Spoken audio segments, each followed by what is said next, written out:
All right, we are back. Blues and Oaks kicking off the home stretch of the season. And it begins with Michael Stanford, the starter for the Oaks, delivering strike one to Luke Mistoni, who is leading off and playing first base for the Blues. 0-1 on its way, and that swung on and missed to make it 0-2. Had to rush on to the air. Thought the game said 4:30 on our schedule, started at 4. Had to rush on a little bit, but we're underway here. Top of the first from Thousand Oaks, the campus of California Lutheran University, the home of the Conejo Oaks, the second-place team in the CCL South. Good take there from Mistoni in the count, now 1-2. So welcome back, everybody, to Blues Baseball. It's game 38 of this season. Enjoyed a nice 4-day showcase break.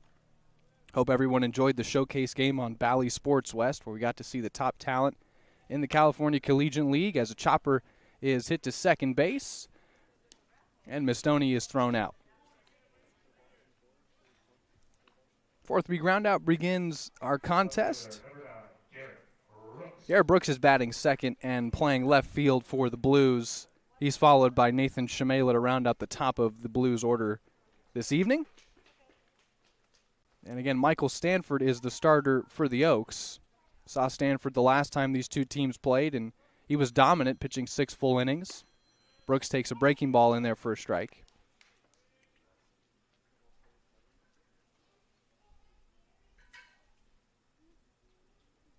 Stanford, this is just his third start of the season. Foul ball makes it 0-2. Sub-2 ERA, 1.92. The earned run average for the freshman on his way to the College of the Desert in Palm Desert. In 18 2/3 innings pitched, he has struck out 11 batters and walked 9. Again, his last time out. Breaking ball, hit to second, fielded cleanly, throw to first, 2 gone. So quickly 2 outs here in the top of the first, but Stanford 6 full innings, no runs allowed against the Blues last time out, only 2 hits, and picked up the win in an 8-0 victory.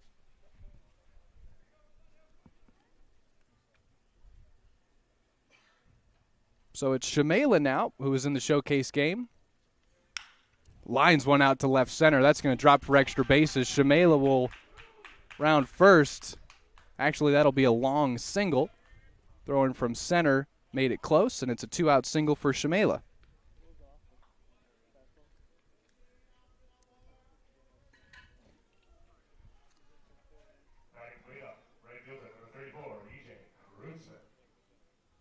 Kreutzmann now, who is batting cleanup and manning right field.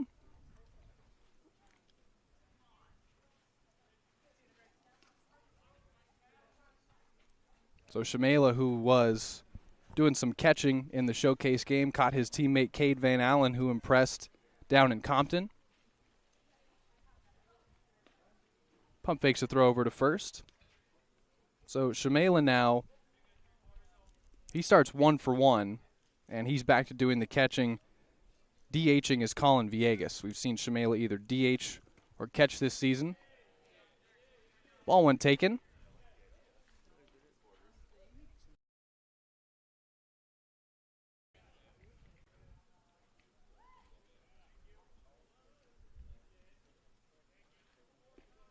Ball and no strikes to the outfielder from Columbia.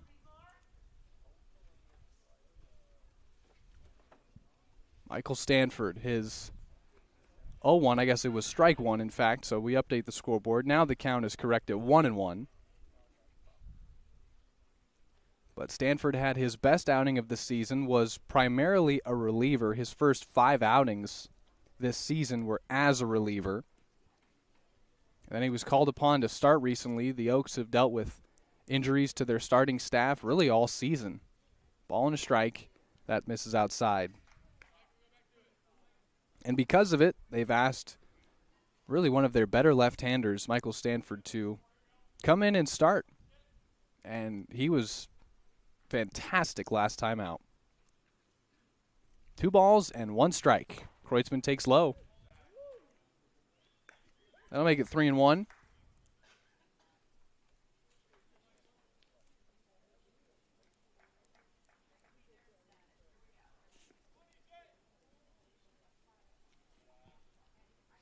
Three balls and 1 strike. Pitch to EJ. High ball 4, and he walked him. Blues are going to get 2 men on with 2 out here in the top of the first. So that'll welcome Cody Darcy to the ball game now. Darcy, who was also in the showcase game and got himself a single on national television. That was fun to watch. Really fun to watch everyone from the CCL, a few of these Oaks, and, of course, a few of the Blues get some TV time, showcase their talents. Darcy picked up a hit late in the ball game on the 20th. Takes low there.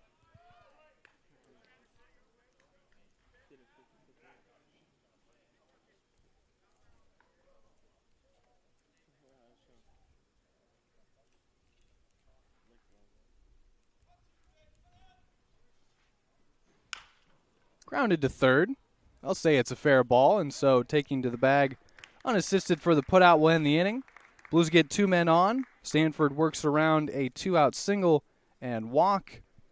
It's an unassisted ground out to third for Cody Darcy. And that does it for the Blues in their half of the first. So we're headed for the bottom half, where we'll see the second place in the CCL South, the Conejo Oaks. We'll have their starting lineups for you when we come back. Short break. Blues Baseball, Blues Streaming Network. Happy to be back after a nice little showcase break. We're in Thousand Oaks, first of 3 straight on the road. Happy to have you along with us. We'll be back shortly.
No score. We're in the bottom of the first. Austin Carrillo's leading things off for the Conejo Oaks. Oaks are 17-11 on the season. They really have put together a good year. 15-10 record in the South. That's good enough for second place. Lost to the Foresters yesterday here at Sparky Anderson. That makes them 2 games out of first. Baez delivers low. First pitch to Carrillo. Ball 1. Isaac Baez getting the start for the Blues. He has been a workhorse out of the pen. He's been with the team the entire year. 1 ball, no strikes, comes home. That's fouled off. Drifting. Actually ended up being in foul ground, but playable. And dropped for strike 1, so that'll even the count on Carrillo.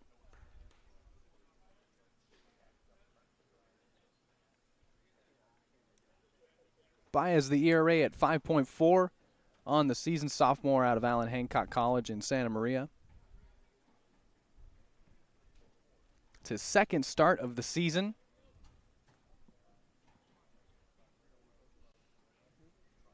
One ball and 1 strike to Carrillo.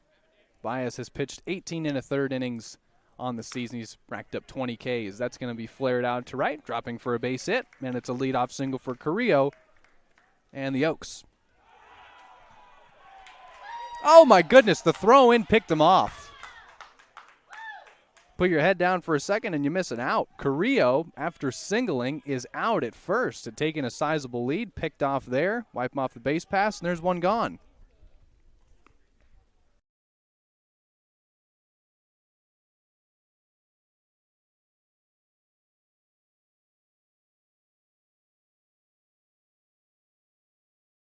So after a single, Carrillo is out at third on the throw from Kreutzmann in right. That's a 9-3 pickoff. So Carrillo, after singling, ends up being out at first, and they're empty for Gannis. Tyler Gannis out of Oregon, CCL All-Star. Grounds this one to short. Darcy, throw on the run. He beat it out. Or he beat him to the bag. 6-3 goes Gannis. 2 gone now for the Oaks. Good defensive play by Darcy, who got to showcase the bat, showcase the leather on Bally Sports West.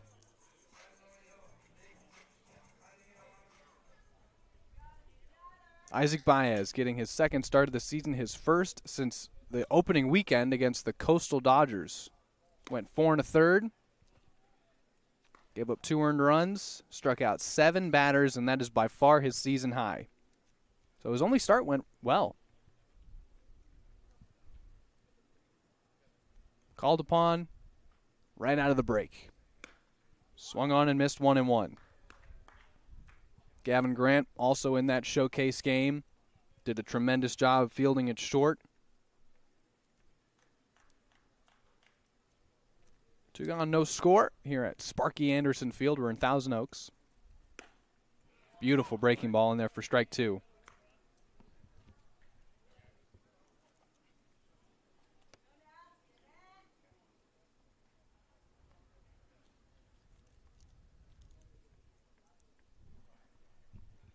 Two-strike pitch from Baez on its way. He struck him out.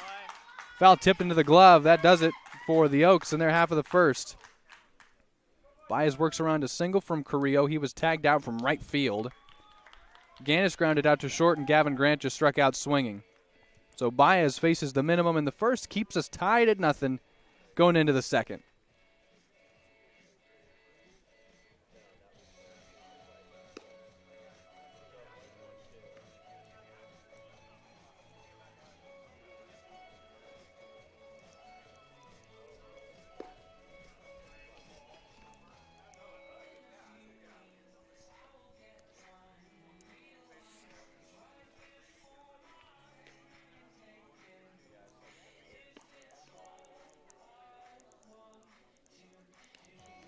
Because of the quick start time, we're just going to mute, and we'll have the commercial breaks going as soon as the second inning ends. So just pardon, we're going to mute for a second. We'll let Stanford warm for his second inning of work. We'll be back in about a minute.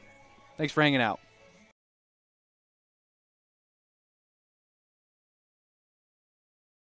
Scratch that. No break. All right. So Blues' second inning is going to begin with Colin Villegas leading things off. He's the DH batting 6th.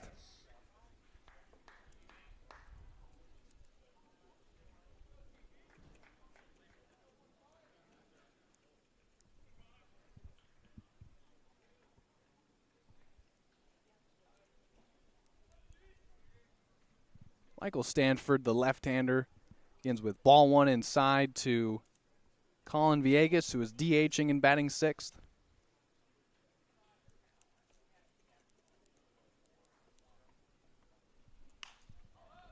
Pops that one up. That is going to drop in the stands for strike 1 to even the count.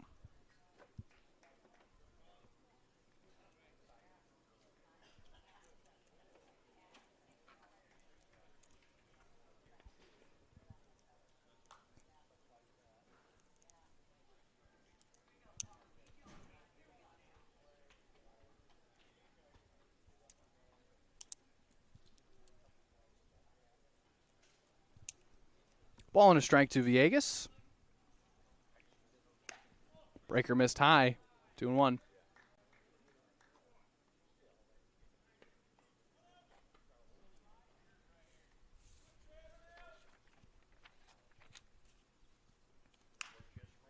Pops that one up, drifting out of play. That'll drop for strike 2.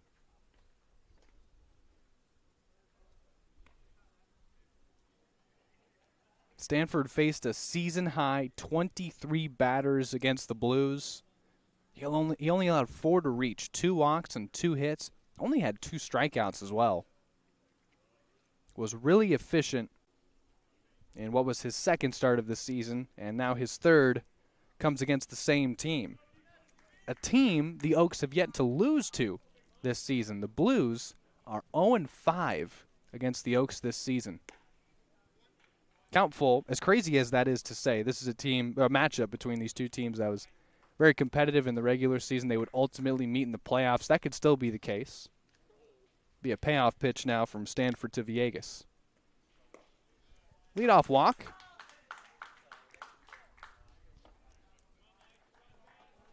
Third baseman, number 7, Conejo Oaks. McGuire now, who is batting 7th and manning 3rd for the Blues.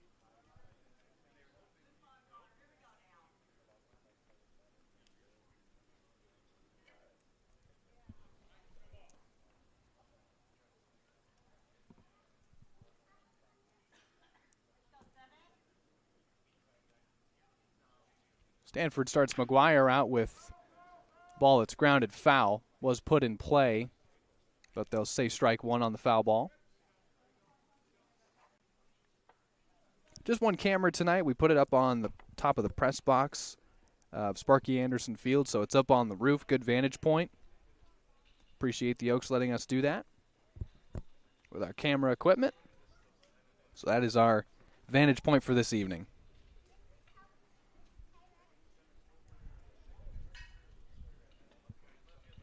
Strike 1 to McGuire. Fouled back against the netting, 0-2.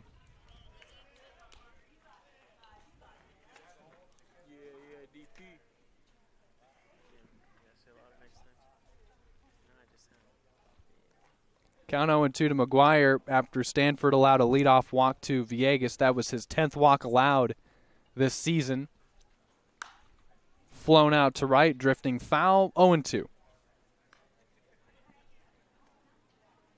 This is the first of a second, of a 4-game homestand for the Oaks. Coming out of the All-Star break, they're staying right here, Sparky Anderson Field. That's lined out to left. Glowacki will come in. He'll make the catch, a running catch over his shoulder. And it was a really nice play made. Throw to first as Villegas had gotten off the bag, but gets back in safely, so McGuire flies out to left for the first out here in the second inning. And now we'll see Darius Price.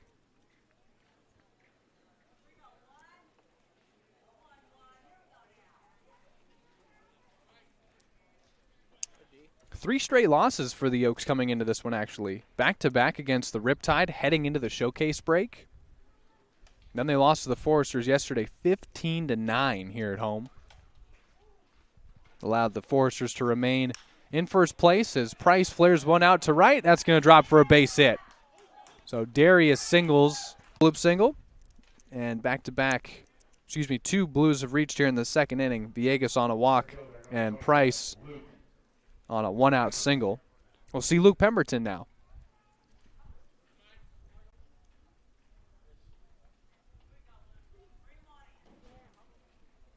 We'll be back here tomorrow in Thousand Oaks, so back-to-back games here against the Oaks on the road. And we're in Santa Barbara on Sunday for our last game with the Foresters. That pitch high. And ball one taken by Luke Pemberton. Big spot here early against the Blues, against a starter that they did not scratch against last time these two teams played.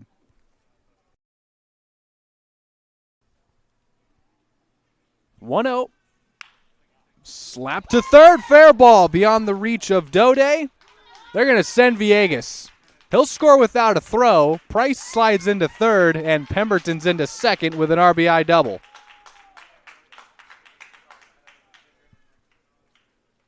How about the bottom of the lineup? Coming through early. RBI double for Pemberton gets the scoring started right out of the showcase break. Blues lead 1-0 here in the top of the second. And there's 2 men in scoring position for Luke Mistoni. First baseman, number 12, Luke Mistoni. Villegas walked. Price singled. Villegas scored on the Pemberton double. And Darius finds himself at third. They've gotten to Stanford here in the second. Still just 1 out. And now his first pitch to Mistoni is a wild one that will allow Price to score. And now the Blues lead 2-0. Pemberton takes third.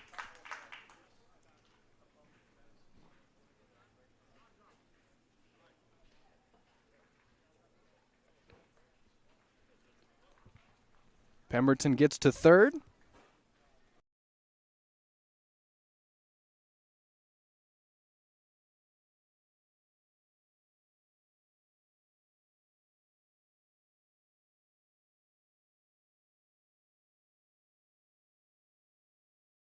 Two-nothing lead for the Blues.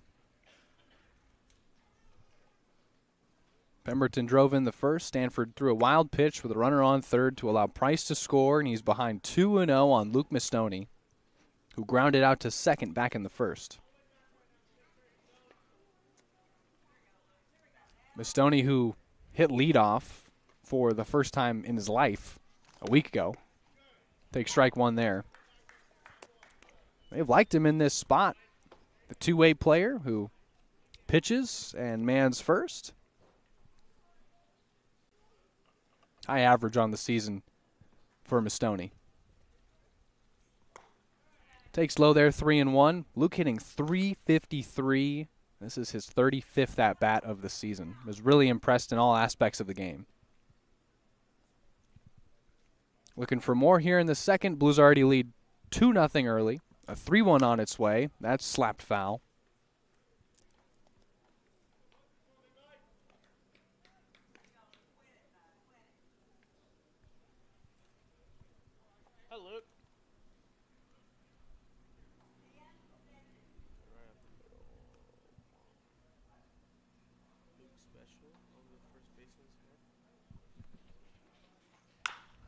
There's a chopper to second. Tough play for Brooks. Good pick. Good throw. It's an RBI. Blues trade a run for an out. They'll take it. 3-0 on the ground out for Mistoni.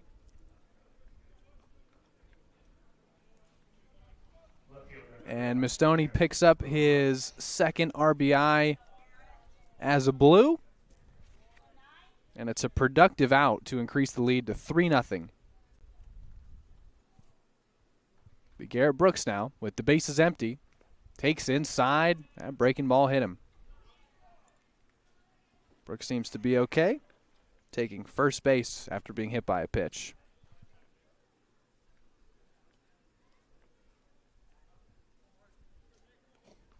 Catcher number 35, Adrian Shamela. Shamela now, of course, singled in his first at-bat.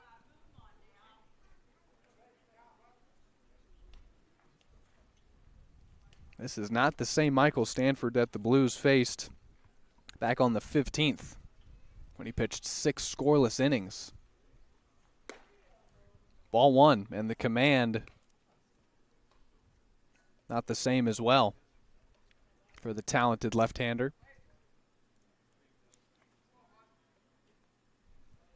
One-0. That is grounded foul. Yesterday in the 15-9 loss to the Foresters, after the second inning, the score was 7-4 Santa Barbara. The Oaks starter only got 1 out, and they used 5 pitchers. Every one of those pitchers gave up multiple runs. That's a swing and a miss, strike 2. And then 4 of those 5 also had multiple walks. Offense tried to keep pace as much as they could, scored 9 runs, but committed 5 errors as well. Ball and 2 strikes now to Shamela. That's slapped foul again. Count still 1-2.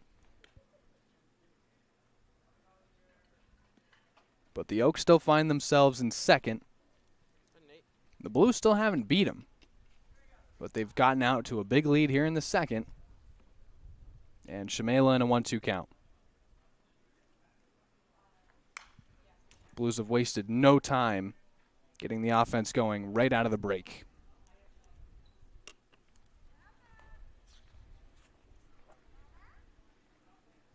Blues are coming off back-to-back wins heading into the showcase break. Beat the Saints and Foresters and back-to-back one-run wins. And since the first week of July, they're playing their best baseball of the season. And it's shown here in the final stretch of this season. 3 more on the road, 5 more at home, and then it's going to be time for the playoffs. Blues hope to be saving their best baseball. They're playing it right now, trying to do that heading into the playoffs as well. That's back against the netting, and the count remains the same. Lengthy at-bat here. What pitch are we on? I'm going to say 8, yeah. Okay. 8th pitch of the at-bat coming up. The count's still not full as Shamela continues to foul a bunch of them off. Brooks was hit by a pitch, and he's the man on first.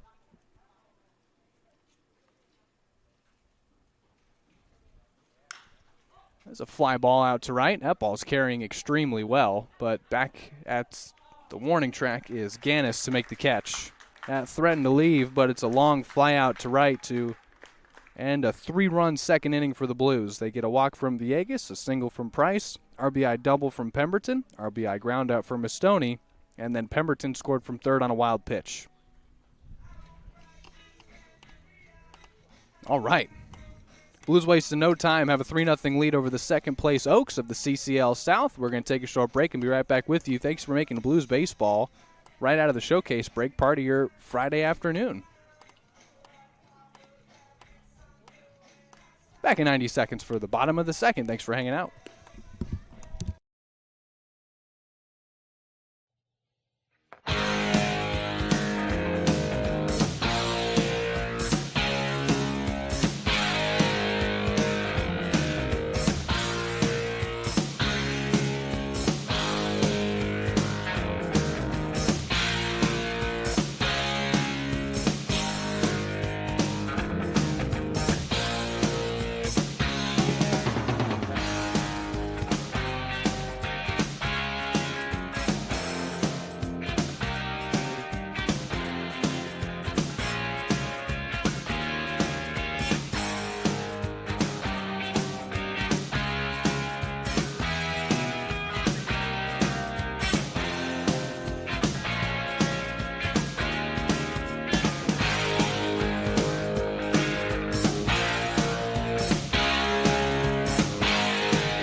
We're back, bottom of the second, with Zach Dode leading things off for the Oaks. Cleanup hitting third baseman. Baez retired the side in order, faced the minimum in the first. Strike one delivered to Dode.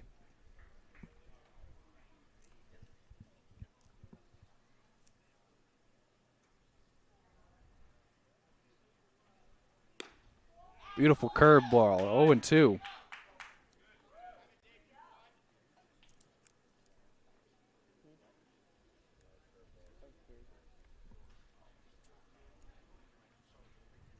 Isaac Baez, his second start of the season, 9th appearance overall. 0-2 pitch. They struck him out swinging on a high fastball.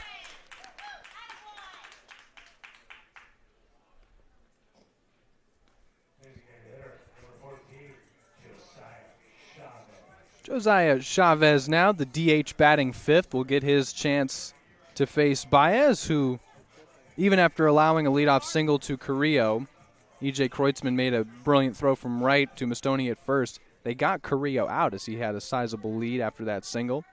So Baez faced the minimum in the first, strikes out Dude for his second strikeout, and now faces Chavez for the first time, gets him to foul one off, and he throws a first pitch strike to him.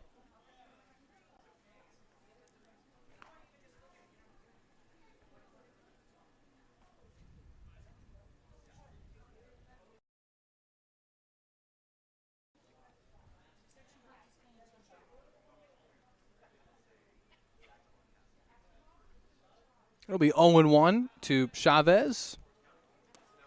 Just missed a bit low there, and it's 1-1.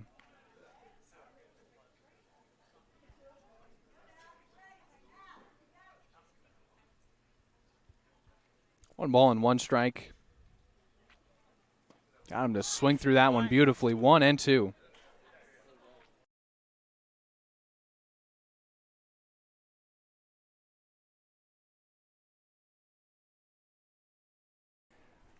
One and two.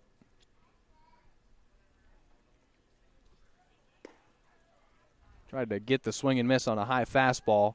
Evens the count on 2-2. That's what he struck Dode on. Struck Dode out on.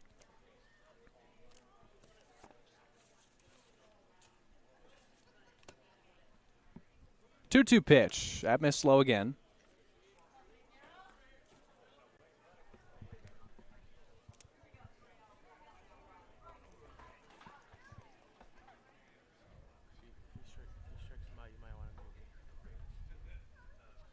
Payoff. Ball 4. One out walk for Baez. This is third walk of the year. Third walk of the year. That's incredible. And over 19 innings pitched. Just pounds the zone. Uncharacteristic base on balls allowed there. One out walk now, and here's Brendan Durfee.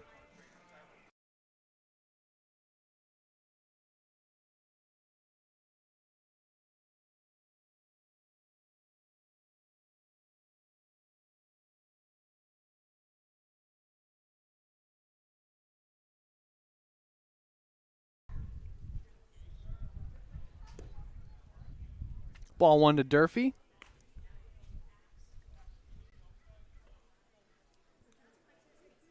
Just the third walk allowed this season for Baez. That allows Chavez to reach first, and a 1-0 here. Couldn't induce the swing on the low pitch, and it is 2-0 on the Oaks first baseman.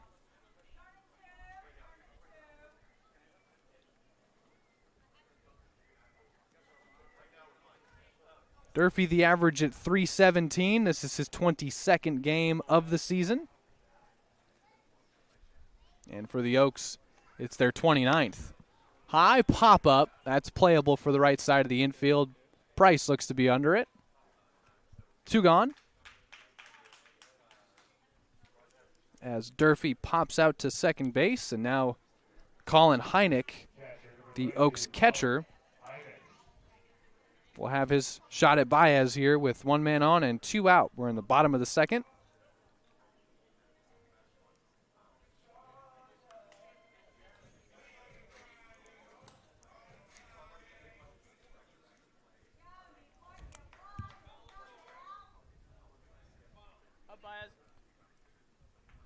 Isaac Baez starts him out. There's a line drive hit to left. That is caught by Brooks. And he works around the walk in the second. Faces 4. Pitches another scoreless inning.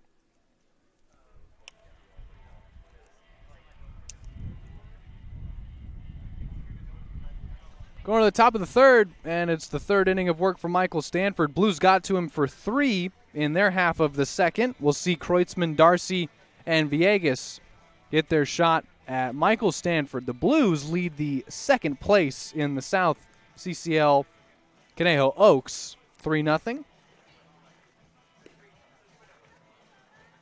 Short break and we're back. Third inning returns in 90 seconds. Appreciate you being with us.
Top of the third, and Kreutzmann, who walked his first time up, gets his second shot at Stanford here in the third. 3-0 Blues our score. The pitch to Kreutzmann is foul tipped and taken, strike one in there.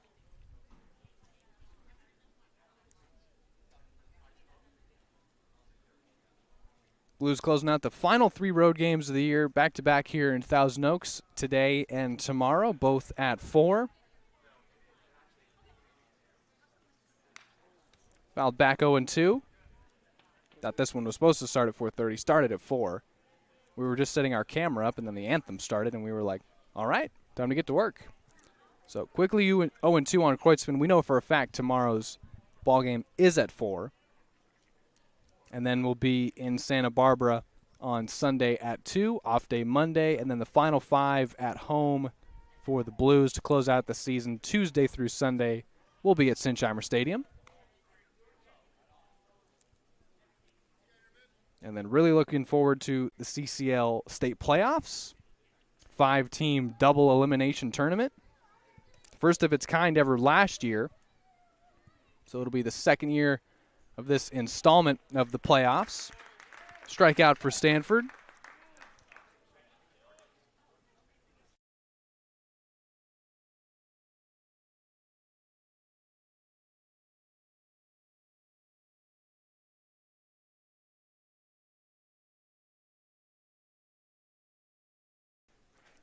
So 1 gone and no one on for Cody Darcy, who grounded out to third base unassisted back in the first.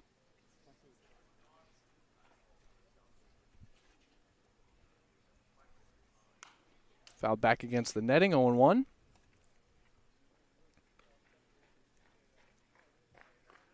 was the bottom of the lineup that really gave Stanford trouble back in the second. It all started with a walk to Villegas, and then Price and Pemberton would go on to score. All 3 would score in that inning. Pitch got away.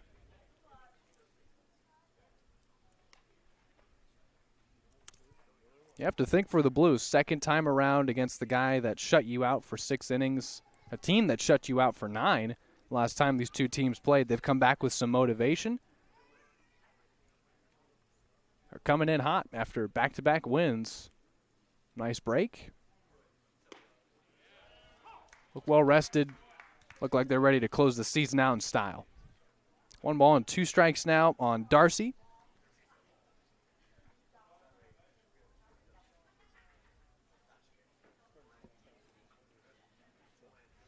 One, 2. That missed. And it's 2-2.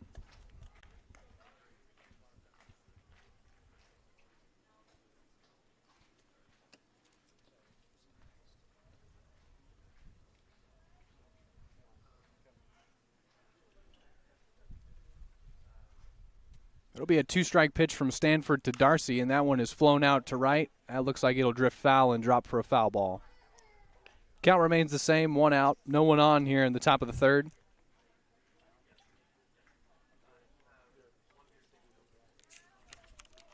Blues did not get an extra base hit in their win against the Foresters. In fact, they only got 5 hits overall. They've already gotten 3, walked a ton in that game, and took advantage of the base runners. There was only 1 extra base hit in the entire game. That's a second straight strikeout for Stanford, and there's 2 gone. Those are his first 2 strikeouts, and now it's Villegas, who walked and came around to score back in the second.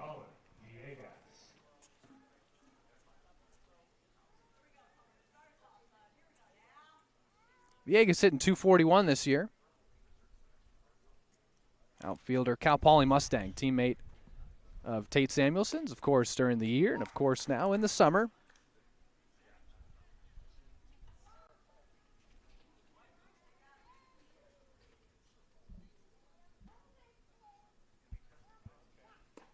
Inside.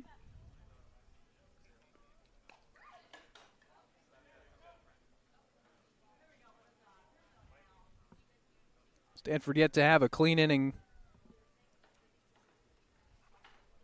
2 gone here in the Blues half of the third. 1-1 pitch. That is swung on and missed. 1-2.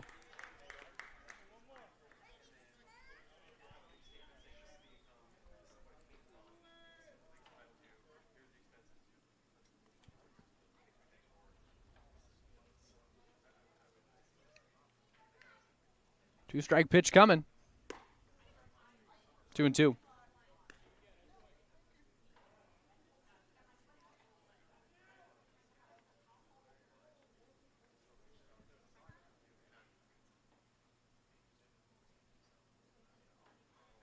Stanford set, now comes home. Popped him up, that'll drift out of play.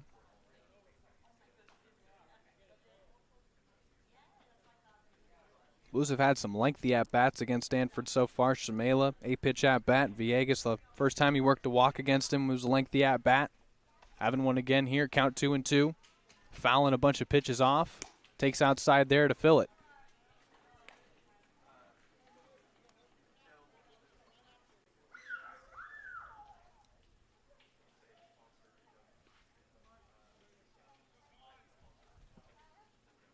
Count full. Here comes Stanford. That's the walk. He's walked Villegas both times and has yet to pitch a clean inning.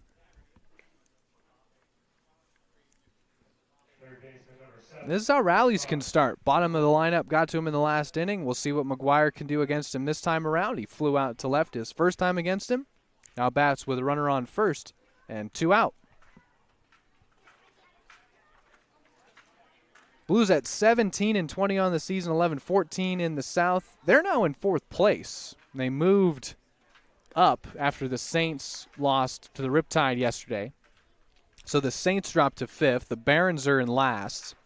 Blues are in 4th, meaning that if the season were to end, of course the Blues get the automatic bid because they're hosting the playoffs, but if the season were to end today, they'd be in regardless of whether they're in because they're hosting or not. 3 teams from the South go. The Foresters will be going to Wichita to compete for a national championship. 1-1 pitch. Strike 2. So the Foresters are in first. They can win the South outright, but will not be in the CCL state playoffs. The next 3 teams after the Foresters are the ones that are going to the playoffs. Right now, if the season were to end, that means the Oaks, Riptide, and Blues would all be headed to the play. Will drift foul, and the count's still 1-2. Blues are 1 game out of third, and they're 3.5 out of second. Now you can say, well, it doesn't really matter because they're automatically going to make the playoffs, but the fact that they've climbed out of last, are playing their best baseball right now. Since the first week of July, they're 6-2, and are 6-4 in their last 10 overall. McGuire grounds this one to second. Brooks throws him out. Stanford works around a 2-out walk, gets McGuire to ground out to second, and now we head to the home half of the third. We'll see Glowacki and Brooks for the first time, then work our way back to the top and see Austin Carrillo. Appreciate you making Blues baseball part of your Friday afternoon. We are back from our wonderful 4-day showcase break. Well rested and ready to finish this season with a bang. Blues are playing well, lead 3-0 here, and the bottom of the third's coming up. We'll see if Baez can continue his excellent pitching.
Isaac Baez, who has allowed 1 hit.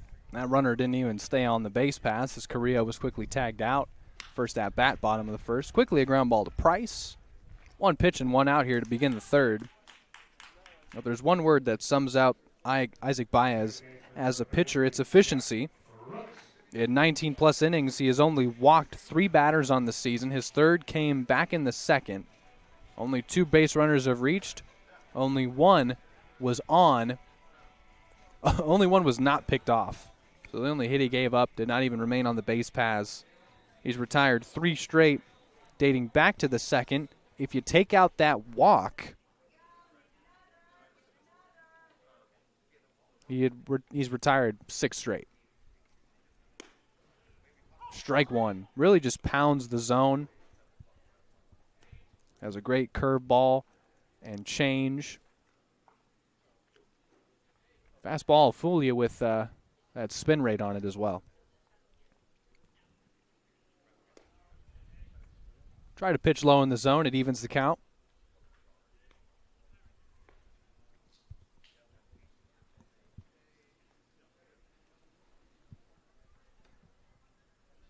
Wind blowing out from left to right here in Thousand Oaks. It's a warm day. Say high 70s. Did he go? He did not. 2-1.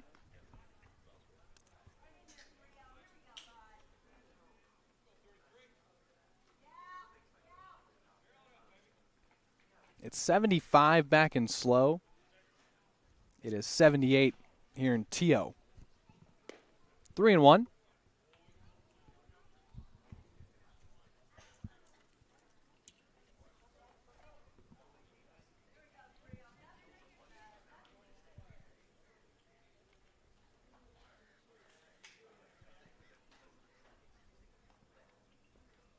Got him to swing through the changeup, and that fills the count.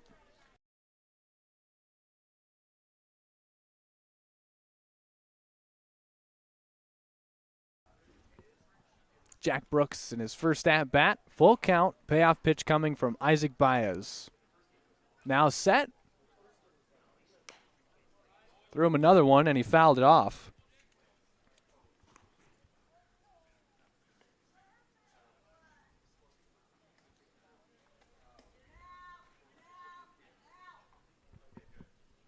Count full.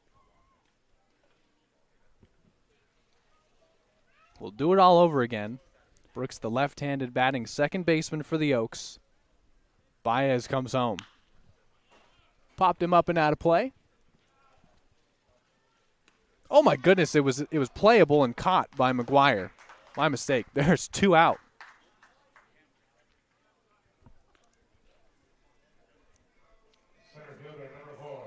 Let's not jump to conclusions so fast. So Baez, 4 straight dating back to the second. Take that walk out, he would have retired 7 straight dating back to the first. But he's rolling, and he'll face Carrillo for the second time.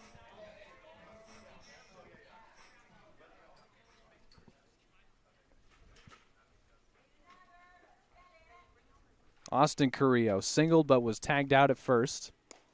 Takes ball 1. So I just love when stuff like this happens. But so do you know when Isaac's birthday is? It's tomorrow. It's tomorrow. Isaac's birthday is tomorrow. The Oak starter, his birthday's tomorrow as well. Yeah. That's lined into right for a base hit, and Carrillo's 2 for 2. I'm going to look and see if it's the same year. Carrillo is 2 for 2 with 2 singles. Right fielder, number 11, Tyler Gannis. Gannis 0 for 1 today. Grounded out to short back in the first.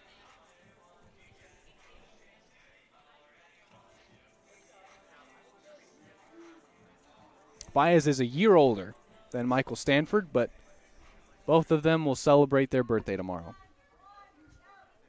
We'll be playing on their birthday. Baez steps off here. Gannis continues to lead the CCL in average at .430 coming into this one. Curveball misses.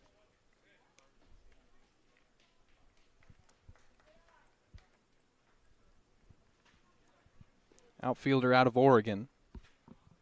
Not a huge power stroke. He's happy to bunt for a hit when you least expect it. Takes ball 2 there. Has a good eye at the plate. And just has a godly on-base percentage. It's 5-0-5. 2 balls, no strikes. Baez comes home. That's a swing and a miss. 5-0-5 on-base percentage for Aganis. Now, what does that mean? Well, that means that half the time he's at the plate, he gets on base. Slugging 505, leading to an OPS of over 1,000. Junior out of Oregon. He's got 40 hits, only 7 doubles, and only 4 RBIs. So even if it's single city, this guy finds a way to get on. 2 balls and 1 strike. He has 30 more hits than walks, so it's not like he's just walking a bunch either. He walked 4 times in their last game. So before, in the last game that he played, that was back on the 17th against the Riptide. Let's update the count now. It is 3-1. Chopper to short. Darcy plays it on a hop and throws him out at first. Baez puts up a third straight 0 in the third, works around a 2-out single, retires Ganis for the second time, and we're going to the 4th.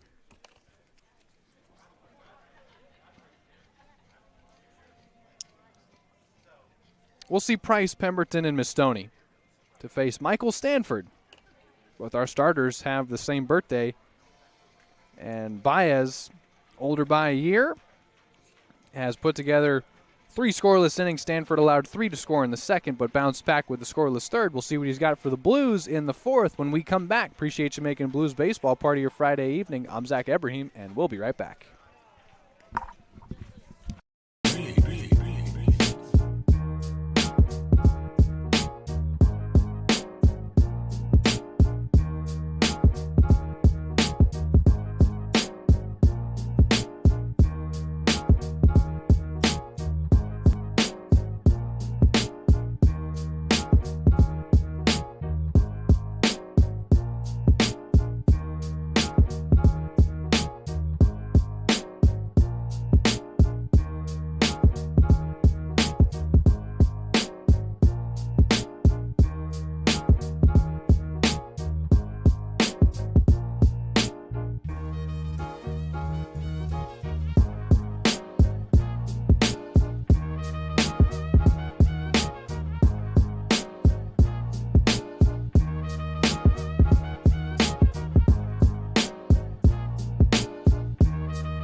To the 4th we go, and Michael Stanford will face Price for the second time tonight. So Price is 1-for-1 against him. He singled and came around to score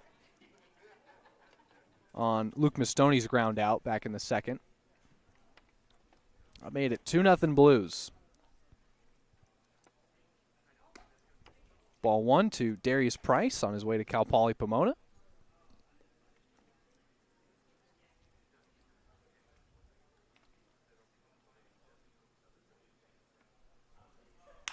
Slaps that one to left. That is caught for the first out.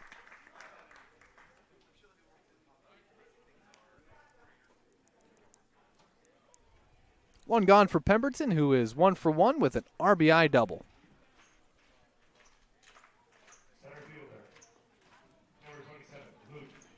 There's no question that Luke's prescription lenses in those goggles that he's wearing now have really helped him. Takes a strike.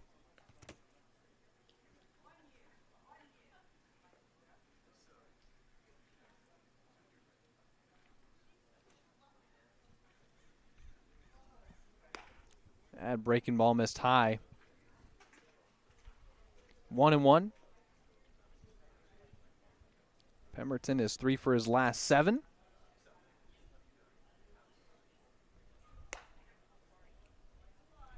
Actually picked up his first double of the season back in the second.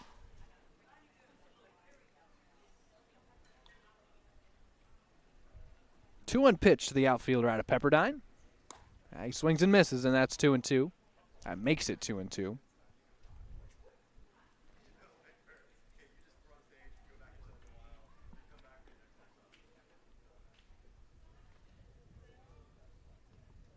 Count even, and the pitch. Count full.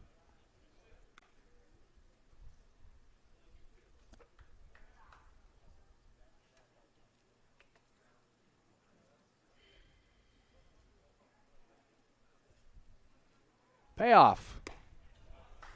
2 out.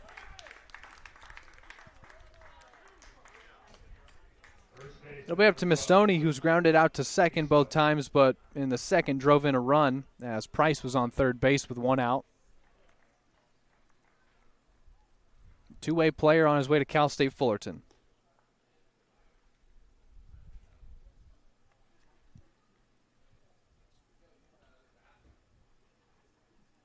Average above 350 in 35-plus plate appearances.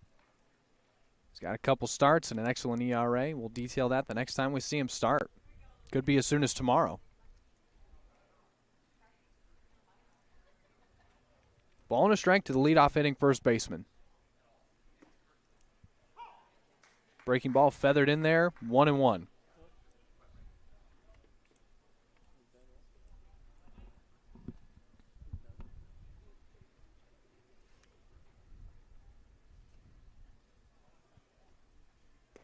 One and two.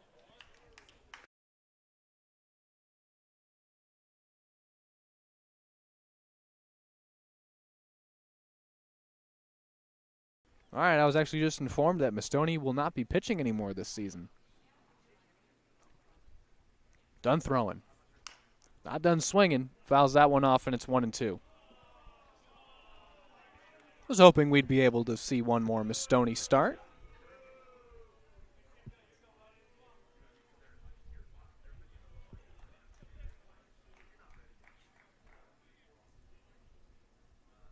It'll be a ball and 2 strikes to him now.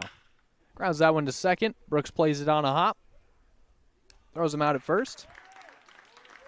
So that is the first 1-2-3 inning pitched by Michael Stanford. He retires Price, Pemberton, and Mistoni to put up a 0 in the fourth. And we're going to the home half where we'll see Gavin Grant, Zach Dode, and Josiah Chavez when we come back. Blues Baseball on the Blues Streaming Network. Special thanks to our friends at Studio Design Group Architects for sponsoring our commercial breaks. We're back in 90 seconds for Isaac Baez's fourth inning of work.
Bottom of the fourth, and the day done for Isaac Baez, who was excellent through 3, only allowed 2 hits, 1 walk, and did not allow a run to score. So it's Kevin Lyons taking over for him now. Lyons starts out with ball 1 to Gavin Grant, who struck out swinging against Baez. Kevin Lyons, who continues to be arguably one of the most consistent arms out of the pen. He's 3rd on the team in innings pitched, and he's only started 1 game. Grounded foul. In over 24 innings pitched, Lyons has a 3-1 record, a 1.11 earned run average. This is his 14th appearance of the season. That leads the team. And has not allowed a run to score in his last 3 outings. Has only allowed 3 hits and has struck out 9 in his last 3 outings as well. Fastball curveball change for Lyons. 2-1. There he comes. Fastball lined out to left. That drops in fair territory for a base hit. Gavin Grant rounds first and chugs into second. He'll get there without a throw. Stand-up double to lead off the bottom of the fourth for the Oaks. Third baseman, number 25, Zach Conejo. Lyons certainly not prone to giving up the extra base hit. Gives up a leadoff double to Grant, and he'll try to strand him there with Dode stepping in now. He's 0 for 1 with a strikeout as well.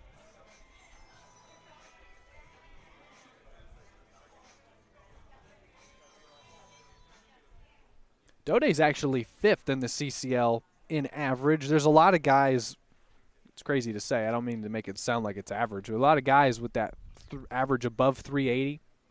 Duday's one of those guys. Flies this one out to center. Pemberton going to have to make a long run into right center now. It drops, and Grant is into third. He's being waved home. The relay not in time, and going from first to third will be Dode. Oaks are on the board. It's 3-1.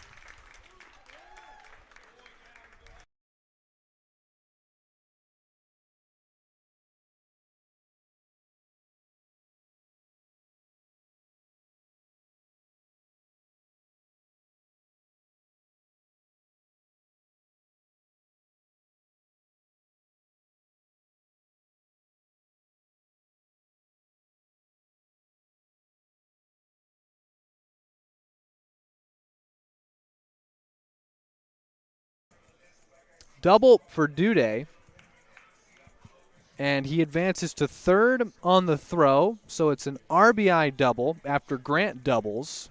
Dode gets to third. Ed Gravel, quick meeting with Kevin Lyons. So that's the first earned run for Lyons in his past 3 outings.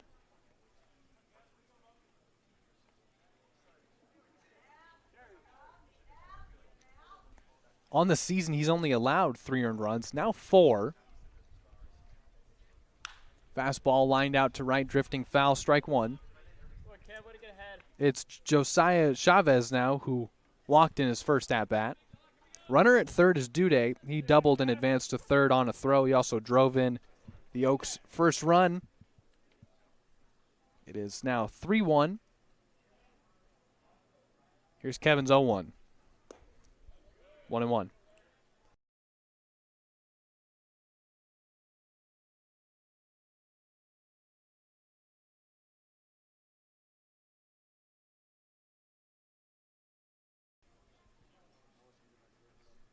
Ball and a strike. Strike 2. Lyons, who was throwing maybe as fast as he ever has, up to 88 in his last outing with the fastball. We've detailed it ever since he started on opening day. His delivery looks different than it did last year. It's a lot more. There's a lot more going on. It was a lot more short and compact. This one's lined back to him. Lyons is going to throw home. Tag him out there. Throw to second. Oh, he's in there safely. So Chavez is going to reach second on a fielder's choice. They get the out at home, and it remains 3-1. First baseman, number 27, Brandon Durfee. looked like they would really have a chance to get two there. The throw-in from Shamela was online and in time, but Chavez lands in safely. So he's at second. There's one out. Our score's still 3-1, and it'll be Brendan Durfee now for the Oaks. 0 for 1, popped out to second, his first time up.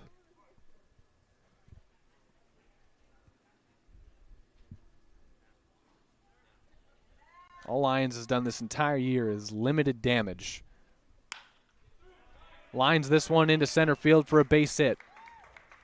Announcers jinx firmly in place, and they're at the corners with one out. Double play could still get Kevin out of it. He knows it. Caught that liner, and then in a rundown with Duday at third, tagged him out. Had a chance to get two. Instead, the Oaks have him cornered with one out here in their half of the fourth. It'll be up to Heineck, who's 0 for 1, the Oaks catcher.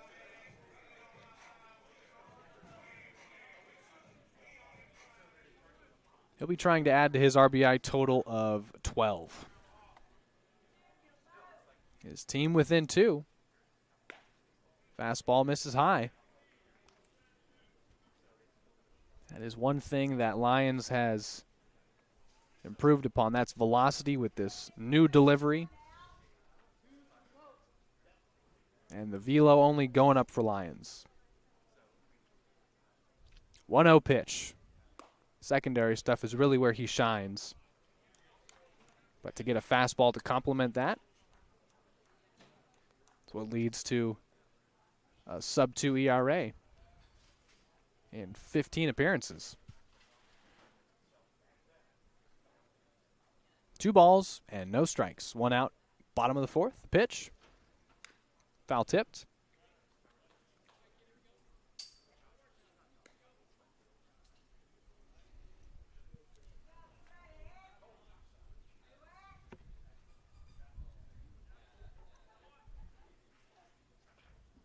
Last game, the Blues scored all 3 of their runs in the 4th inning to beat the Santa Barbara Foresters 3-2.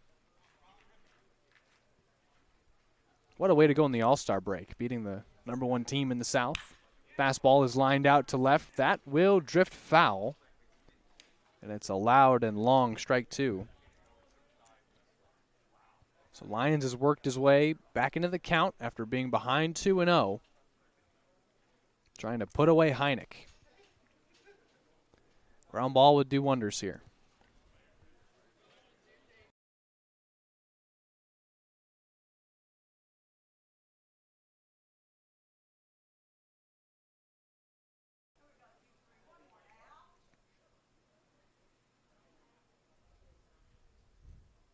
Here comes Lyons.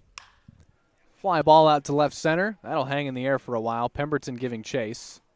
He's there for the catch. Tagging and scoring from third is Chavez to make it 3-2 on the sac fly for Colin Heineck.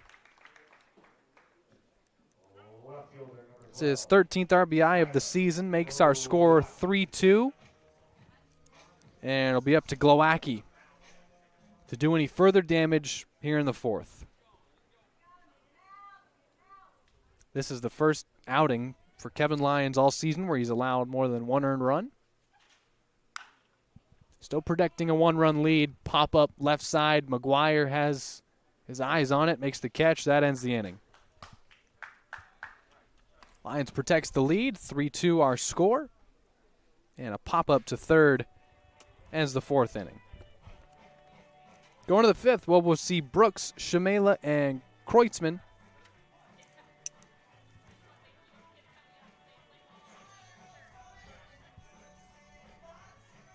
Got a ball game on our hands. Oaks have worked their way back in it. They're trying to beat the Blues for the 6th time this season in 6 meetings. The Blues trying to beat the Oaks for the first time. Chance to climb higher in the CCL South standings. Blues have climbed their way all the way up to 4th. And if the season were to end today, they'd make the playoffs, even without the automatic bid. Back for the 5th when we come back. 90 seconds. We'll talk to you then.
the fifth we go, and Garrett Brooks will be the one leading things off against Michael Stanford. So he's trying to get through 5 full against the Blues. Of course, we mentioned it.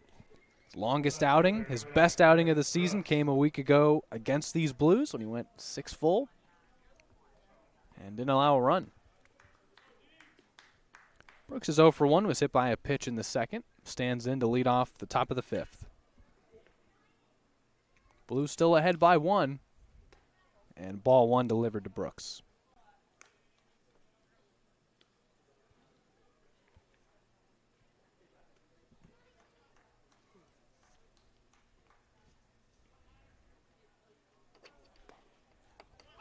One and one.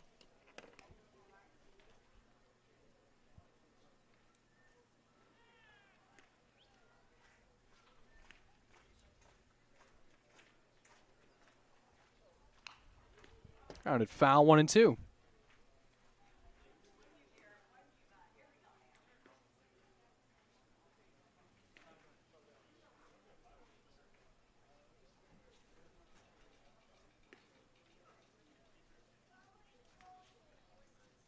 Two-strike pitch from Stanford, got him swinging, high fastball. Stanford starting to get the swing and miss. That's his 4th K. Catcher number 35, Ethan Shamila. 1 out for Shamela, who's 1 for 2. Singled back in the first, was in that CCL showcase game, caught his teammate Cade Van Allen's inning. Cade was excellent in the showcase game, struck out 2 batters, got to showcase his velocity.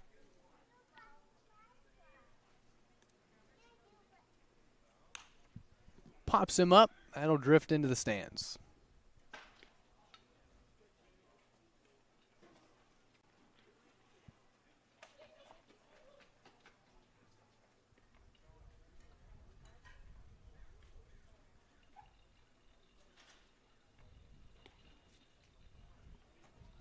Ball and a strike to the catcher out of Dartmouth.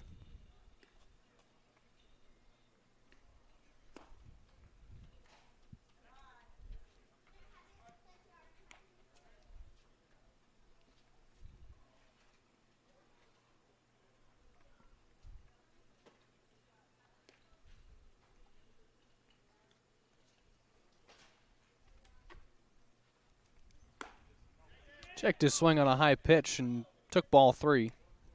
Say he held.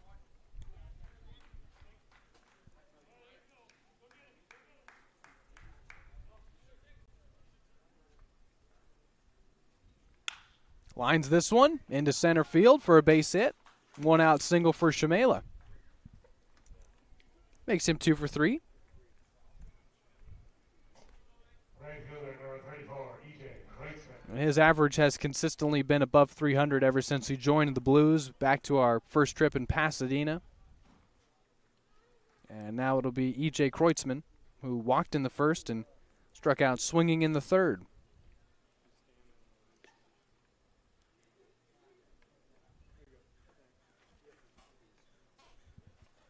One out for Stanford. He's through 4 1/3.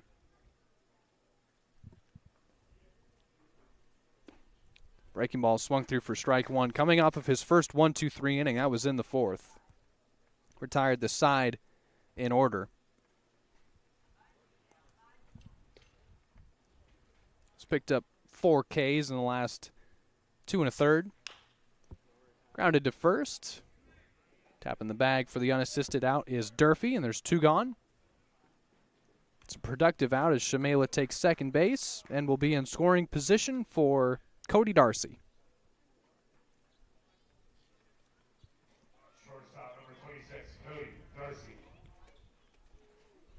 Darcy made a couple defensive plays in the showcase game in addition to his single through the left side.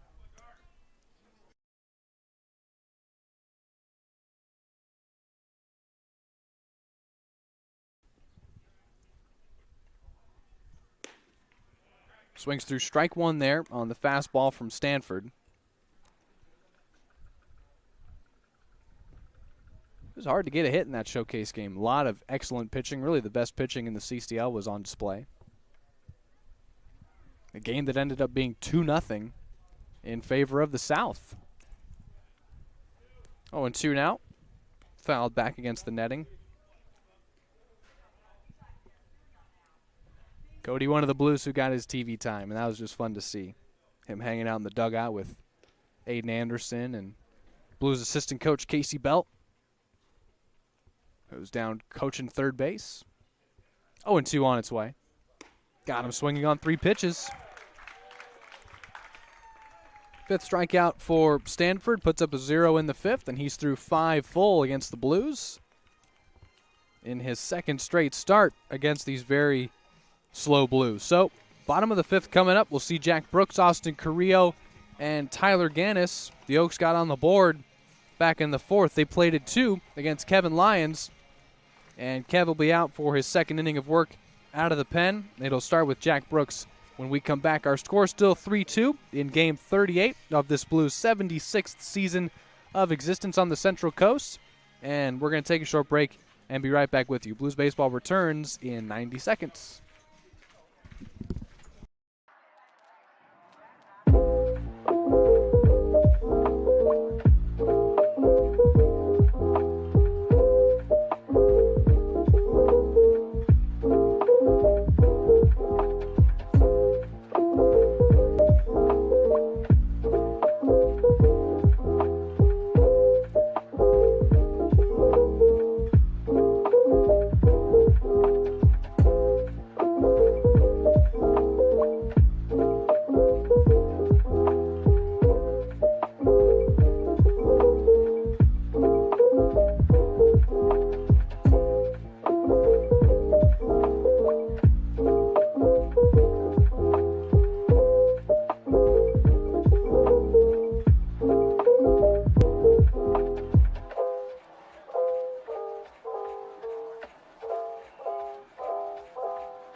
Bottom of the fifth, as Kevin Lyons stands in to face Jack Brooks for the first time tonight.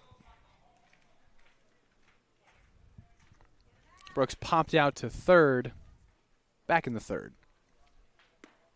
Ball 1.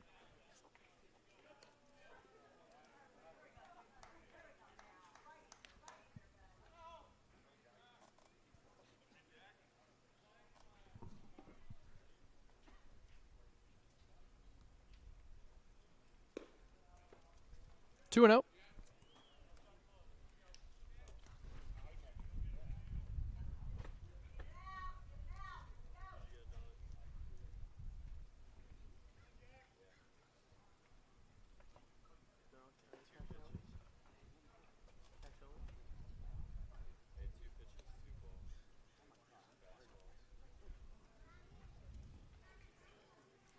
Two balls, no strikes. Lions set and the pitch. Low ball 3. Blues have only allowed 1 walk through 4 innings in this one. Baez walked Chavez in a scoreless second. That was the only base runner for the Oaks in that inning. 3-0. That's in there for a strike.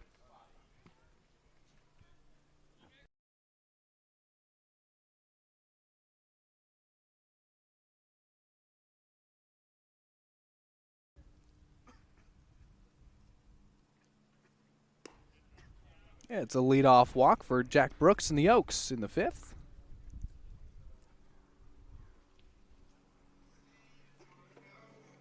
Center fielder number 4, Austin Carrillo.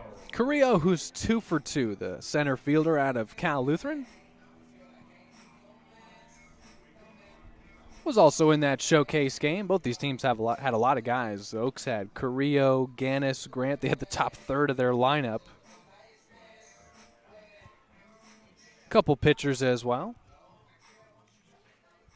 I think if Stanford had some more starts under his belt, he could have been in that showcase game. Talented lefty who's really only had 1 rough inning. Strike 1.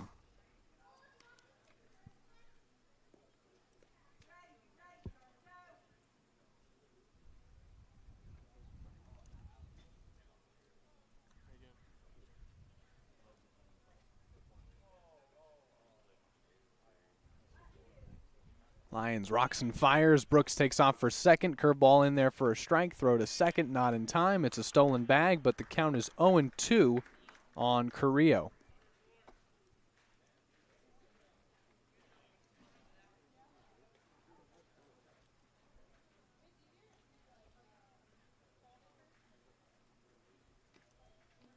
That tying run for the Oaks is in scoring position with no outs here in the bottom of the fifth. No, it's just called strike. 0-2 pitch. That curveball's lined into left center. That's going to drop for a base hit. They're going to send Brooks. Oh, now they'll hold him. Throwing from left center came in quickly enough. They're at the corners with nobody out after the single from Carrillo, and he's now 3 for 3.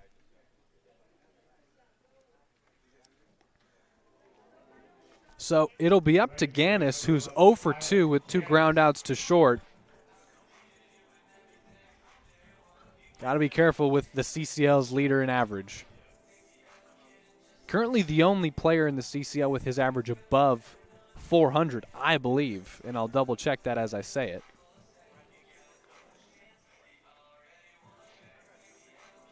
He is. Tyler Gannis is the only player in the CCL with an average of 3 plate appearances a game or more. First pitch popped up. That'll drift out of play for strike one. But he's the only guy left. What a season he has had. Is having. 0-1 to him. Lions in a tough spot here. They've got him cornered, nobody out. But if anyone can get out of the jam, it's Lions. Returning Blue, right-hander out of San Diego.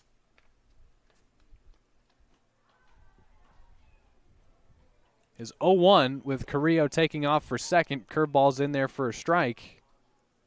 Now the double play not in order as Carrillo steals second base, and it's the second stolen bag of the inning for the Oaks.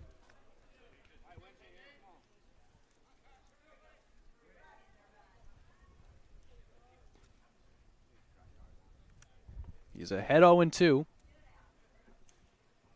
Still got to be careful with Gannis here.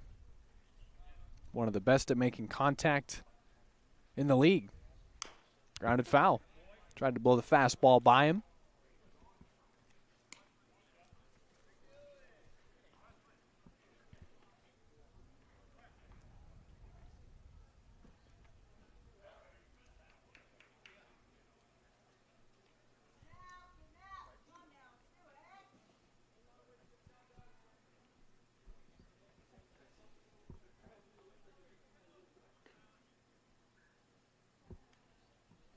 Oh, 2. Grounded foul again. Lions going with fastballs here. Trying to beat him with it. See if he changes it up. Literally, either throws the changeup or just throws a curveball, different pitch.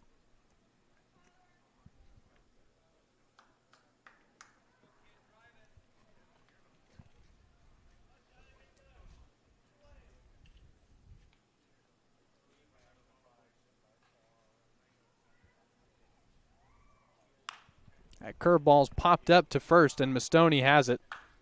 That's a huge first out, and everyone stays in place.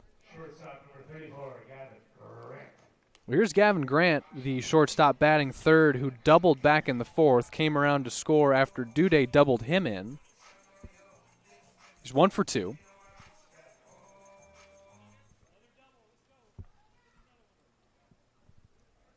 Gavin Grant did a great job in that showcase game. Was actually mic'd up in play. Popped up, left side. This might be deep enough to score the tying run.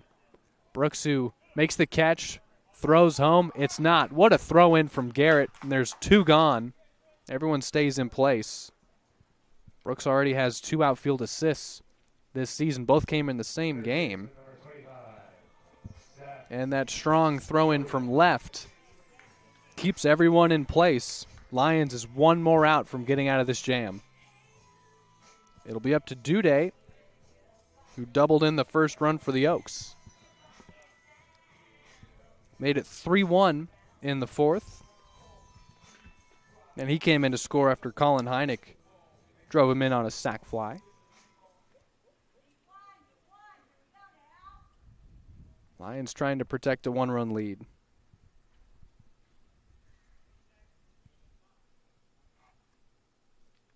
He'll have to get 2 outs. He's already gotten 1 against both men who doubled against him back in the fourth.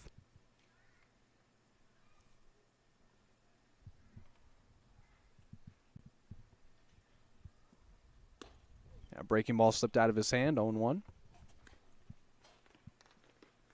1-0, excuse me.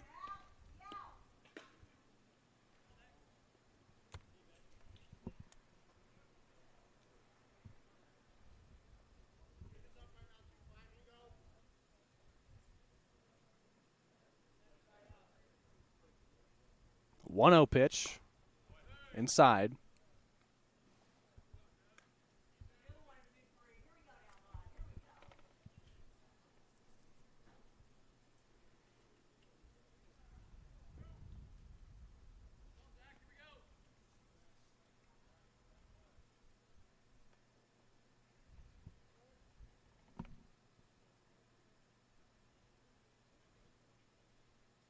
A 2-0 pitch from Lions.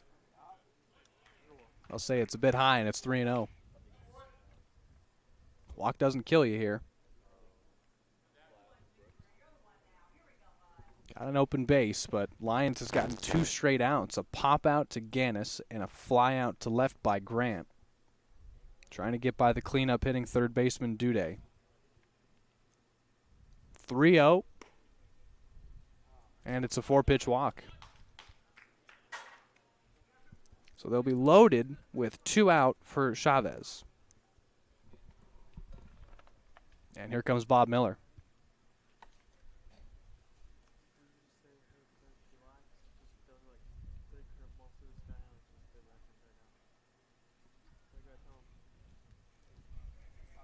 That'll do it for Lions, unable to get the 3rd out here in the 5th. Gives up 2 walks and a single to load the bases with 2 out.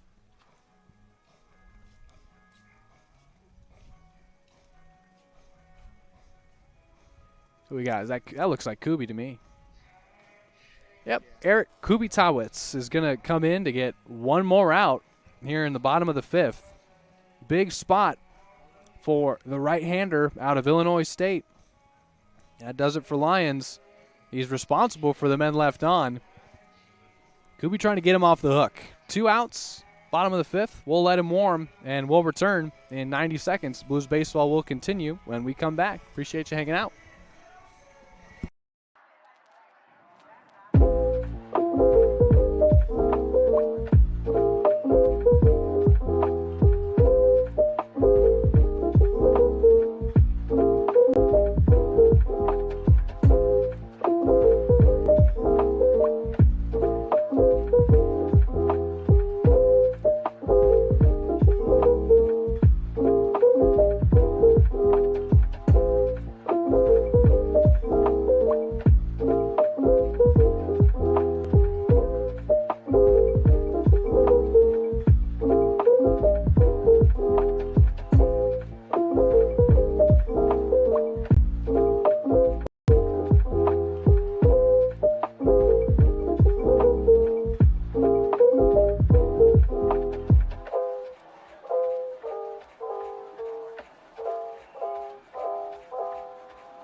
Josiah Chavez will step up, left-handed hitting DH, who has walked and reached on a fielder's choice to face Eric Kubitawitz with the bases loaded and 2 out, 1-run game here in the bottom of the 5th. Kubi misses high with ball 1 on the first pitch to him.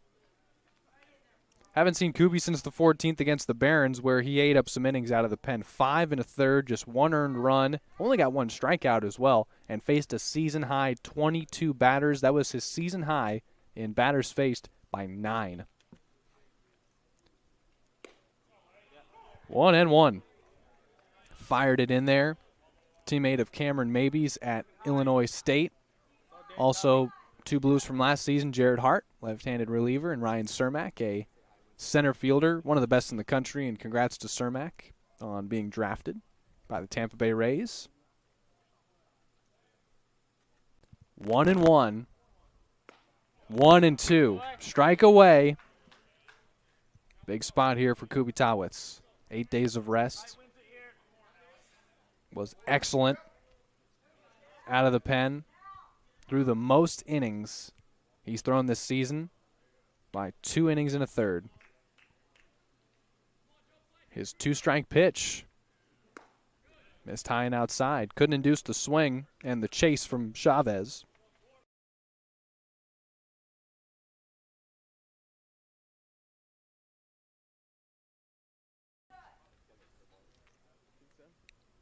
Two gone with the bases loaded in a 1-run game. Second straight 2-strike pitch. Curve ball. Got him looking. What a pitch.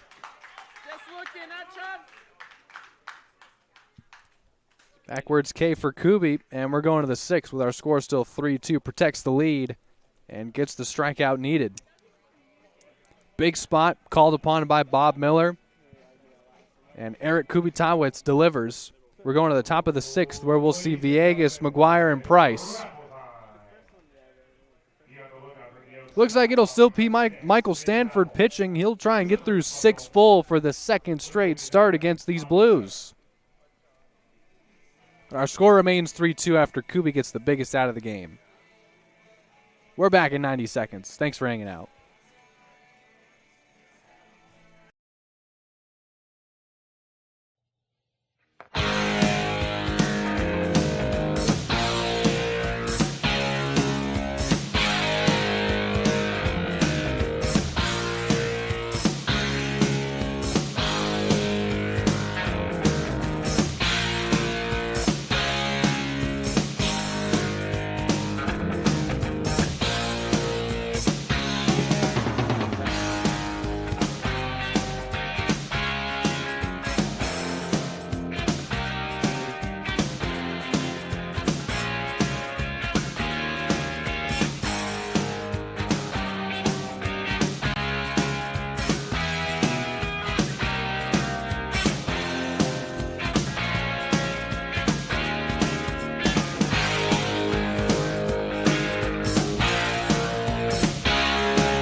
Back for the top of the 6th here in Thousand Oaks, California, on the campus of California Lutheran University. Home of the Oaks at Sparky Anderson Field, and it's Jackson Jordan, a newly inserted right-hander. So the day done for Michael Stanford. Swing and a miss by Villegas. He's behind 0-1. Stanford really only had 1 bad inning where he allowed 3 of the Blues' runs to score, all coming in the 2nd. Blues scored all 3 of the runs they scored against the Foresters in that 3-2 win before the All-Star break. All those came in the 4th. Quickly ahead 0-2 on Villegas, who has walked 2 times, has come in to score one of those 3 runs. Jackson Jordan, a sophomore, 6'4", right-hander out of Moore Park Community College. Local product out of Simi Valley. 8.10 ERA on the season. This is his 8th appearance out of the pen. Hasn't pitched more than an inning in any of those appearances. 1-2 to Villegas. Jordan set and the pitch. Miss low. That was 80. That looks so soft. Damn, I thought that looked like 84.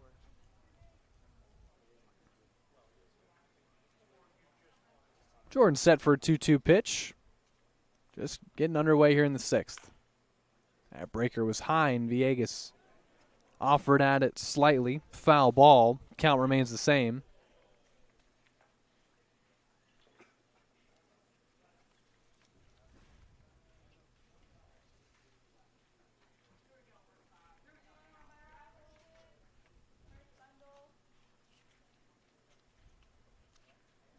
Two balls and 2 strikes. That's popped up to shallow. It's actually popped up to second. Brooks has it for the first out.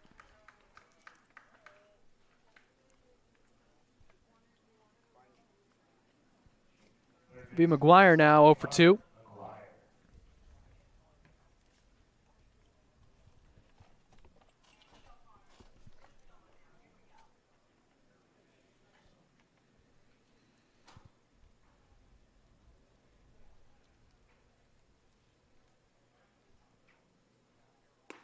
Strike 1 on him.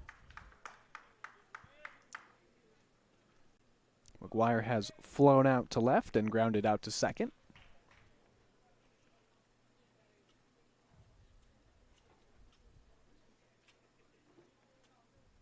0-1. That's low to even the count.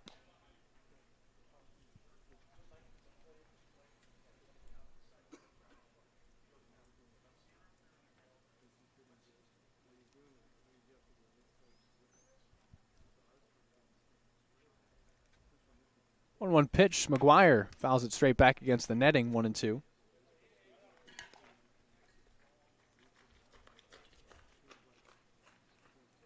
Yeah, he had DP, yeah.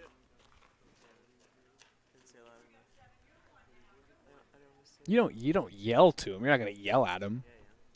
You're gonna yell at Darius. All right. Ball and 2 strikes. Going on and 1 out. Jordan comes home. That's spiked in the dirt. 2-2.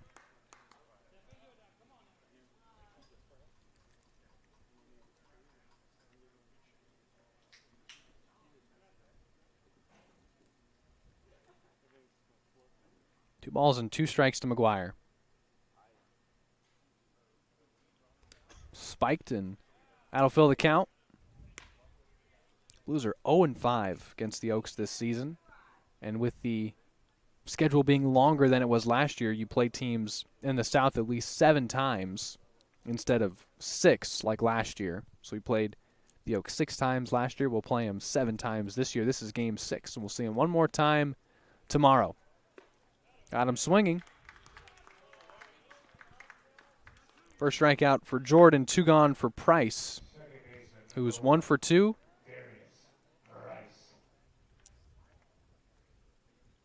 So tomorrow will be the last meeting between these two teams this season until possibly the playoffs.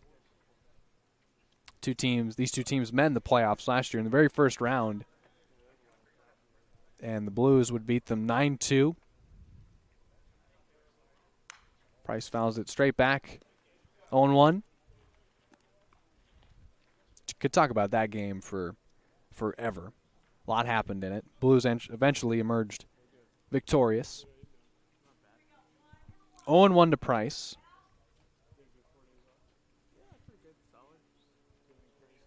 Jordan set, no one on, 2 out. And Price foul tips that one into the glove. 0-2.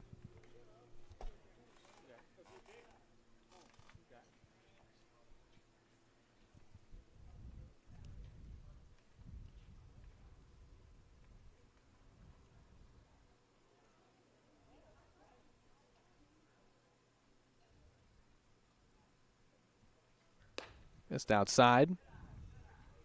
Slider broke away.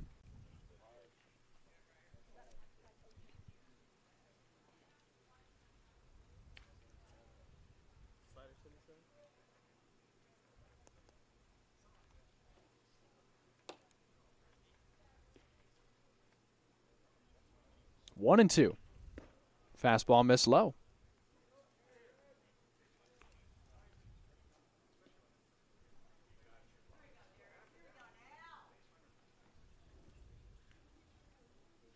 Jordan hasn't pitched since the 15th against these Blues. Pitched a scoreless inning. No hits, no runs. 1 walk and 2 strikeouts, faced 4 batters. Count full now to Price. Darius was behind 0-2, has worked it full.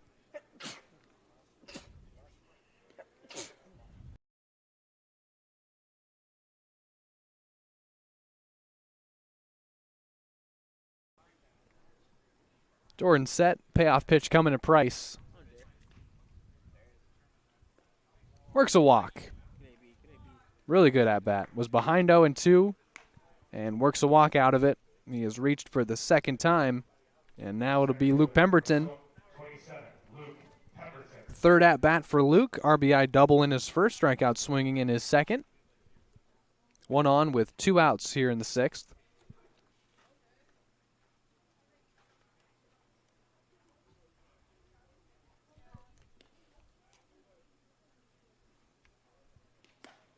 High and inside, Jordan, who just worked his, or allowed his 6th walk of the season, to Darius Price.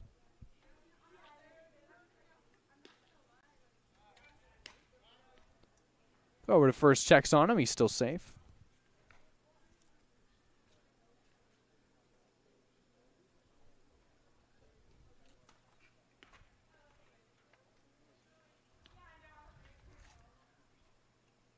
Well, pitch to Pemberton. Price takes off. It's a ball outside. The throw into second in time to get him. He's thrown out trying to steal second, and that'll end the inning. Nice throw from Heineck behind the plate to get Price, and we're going to the bottom of the 6th. Score still 3-2, and Eric Kubitawicz, who got a big strikeout with the bases loaded in the bottom of the 5th, will face Durfee, Heineck, and Glowacki in the bottom of the 6th. Good ball game going. Blues have a 1-run lead, and Kubi will have his second inning of work out of the pen when we come back. Thanks for hanging out. Back in 90 seconds.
Bottom of the 6th begins with Kubitawicz delivering the first 2 strikes to Brendan Durfee.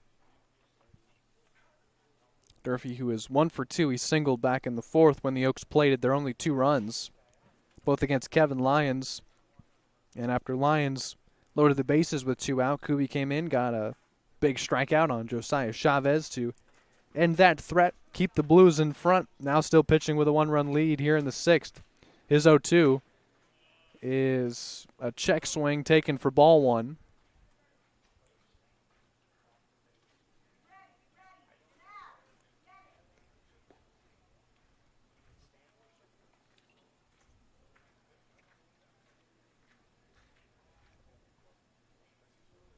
One and two. Curveball fell off a table, but he was able to hold.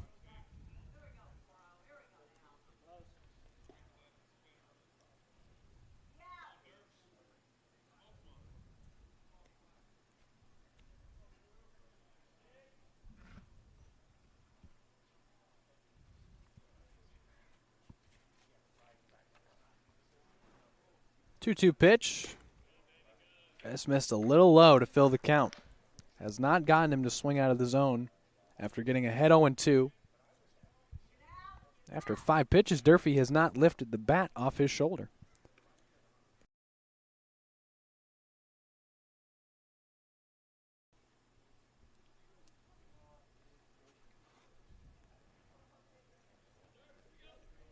Payoff coming.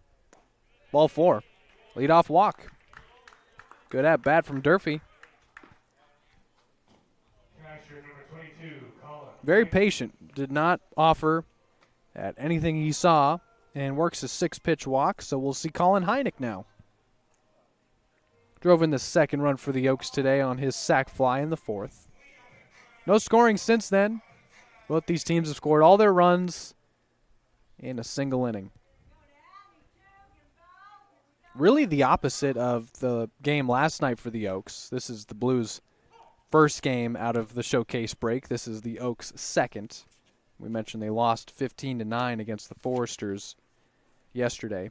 In that game, there was a run scored in every inning except the 3rd. The 3rd was the only inning where there was no offense. Absolute shootout.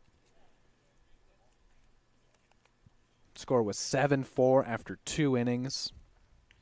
And the Foresters flexed their muscles on the Oaks to maintain that 2-game lead in the South. Throw to first. Back in safely after the swing and miss. Still an outstanding season for the Oaks in the midst of a 3-game losing streak currently, and the Blues are trying to make it 4 for them.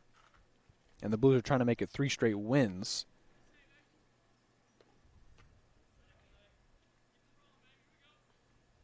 1-2 pitch.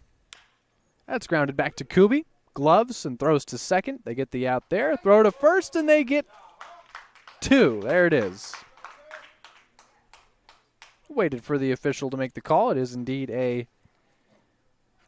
1. Was that 1-4-3? Yeah, 1-4-3 double play.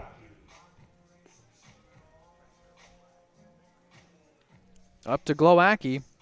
Bases wiped clean for Kubi with 2 outs now here in the 6th.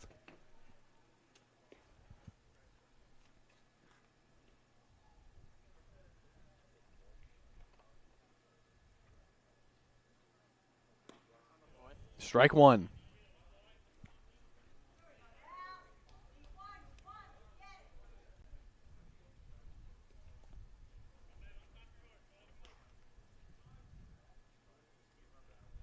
Kubi Tawitz, 0-1.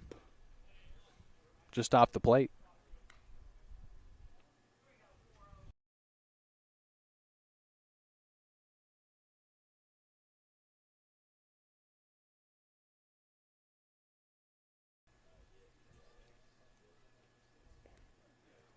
Bounce that one to the plate, 2-1.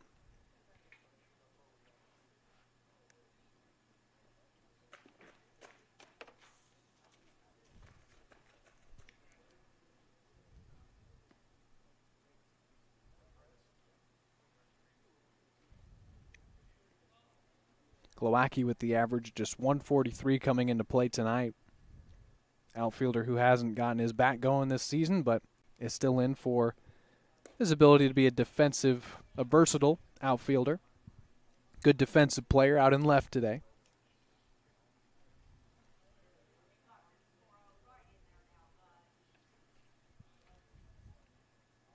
Here comes Kubi. Second walk of the inning. So a 1-4-3 double play sandwiched in between two walks, and now we'll see Jack Brooks.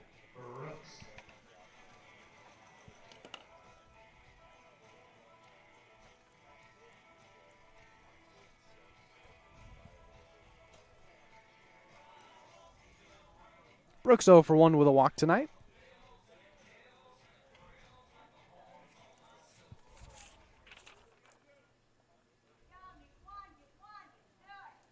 Freshman on his way to Oregon.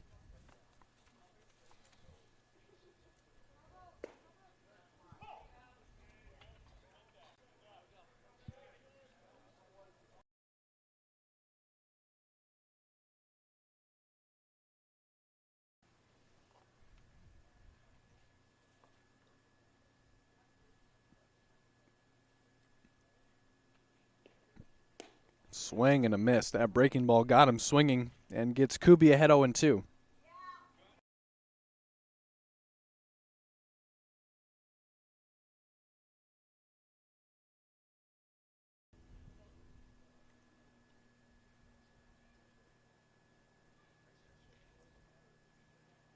He struck him out swinging on that curveball. Well, they'll say he fouled it off.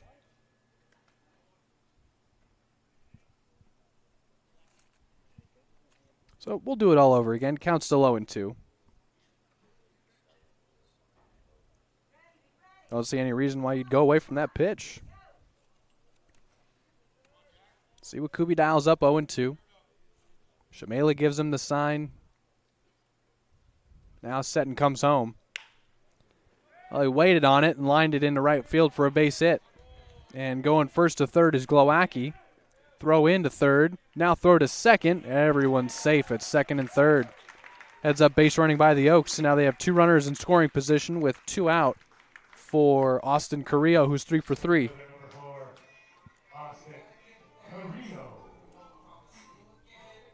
So it's a single for Brooks. He advances to second on a throw to third as Glowacki, with his speed, went from first to third.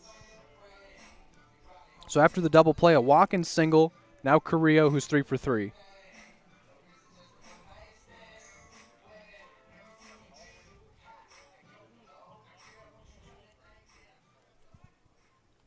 Carrillo's got 3 of their 7 hits at the top of the lineup. The lead in danger. Foul ball, strike 1. Fought it off. Kubi throws the first pitch strike, so he's ahead on Carrillo.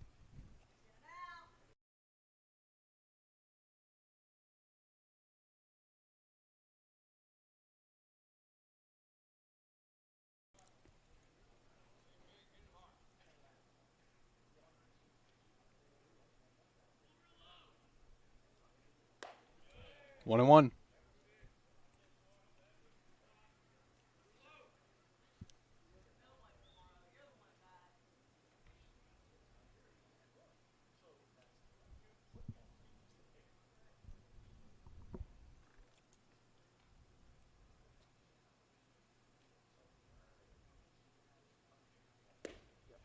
He fired that one in there, 1 and 2. Good pitch from Kubi.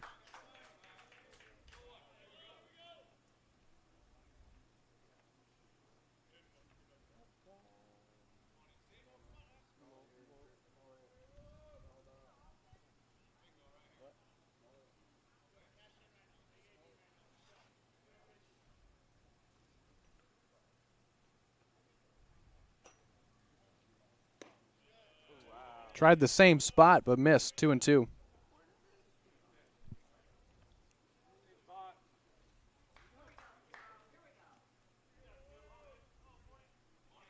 Two balls and 2 strikes. Deuce is wild here with 2 outs and 2 men on.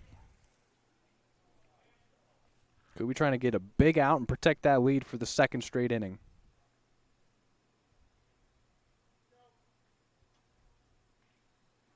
Here's a 2-strike pitch. Breaking ball missed inside.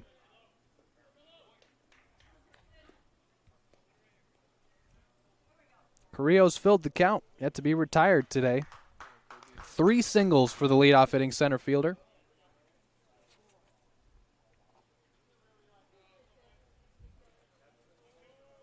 Undecided on where he'll play next year. Previously at Cal Lu. Done a lot for this program. Spends a lot of time at this field. Trying to come through for the Oaks. A payoff pitch. Kubitawitz gets him to roll over to second. Price throws him out at first. And Kubi gets out of a jam for the second straight inning. 4-3 goes Carrillo. First time he's been out today. And we're going to the 7th. Blues have protected that lead. In the top half, we'll see Mistoni, Brooks, and Shamela. Pitching change for the Oaks as well. We'll introduce you to their new reliever when we come back. Blues Baseball on the Blues Streaming Network continues after a 90-second break. We're on to the 7th inning. Hope you're having as much fun as we are. Good ball game going between these two teams. 6th time they've met this season. Oaks trying to make it 6 for 6. Blues trying to beat the Oaks for the first time this season. We're back shortly. Thanks for hanging out.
So it's actually Pemberton to lead off the 7th, as his at-bat did not officially finish. Price walked, then tried to steal second. He was tagged out there.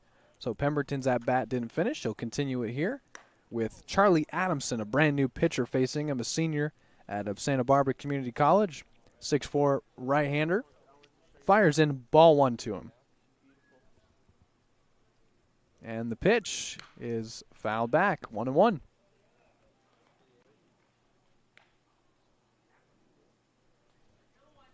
Blues with a chance to make it 3 straight wins for the first time this season and beat the Oaks for the first time this season in the process.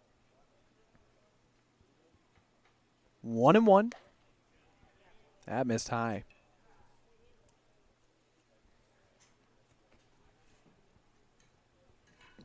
Blues went into the break on fire. Back-to-back wins against the Saints and the Foresters. Both one-run wins. Another one-run ball game here in Thousand Oaks.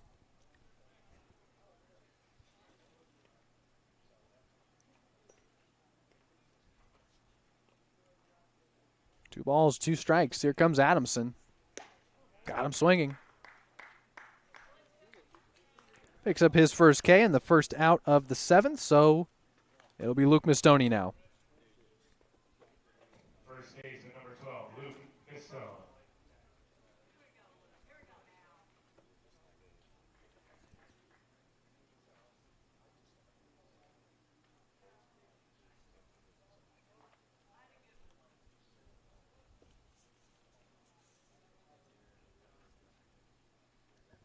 Adamson fires in strike 1 to Mistoni. That's his 10th appearance of the season for Adamson. Senior out of Malibu with a 4.02 earned run average. In 15 2/3 innings pitched, he has struck out 20 batters and is ahead 0-2 on Mistoni. Last pitched on the 17th against the Riptide, went 2 full innings, gave up 2 earned runs, and faced 8 batters. Opponents hitting .217 against him this season. The 0-2 on its way, and Mistoni fouls it off. Luke's grounded out to the opposite way. He's grounded out to second all 3 times today. Back in the leadoff spot, and that's been a fun place to watch him hit.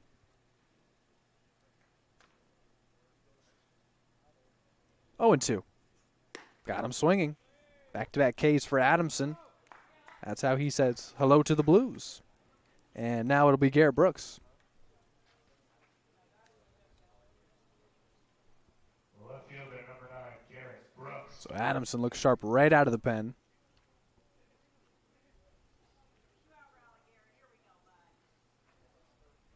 Brooks 0 for 2 was hit by a pitch back in the second. Takes high.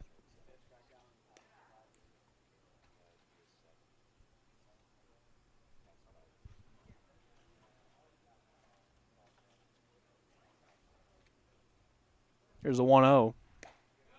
Cut on and missed.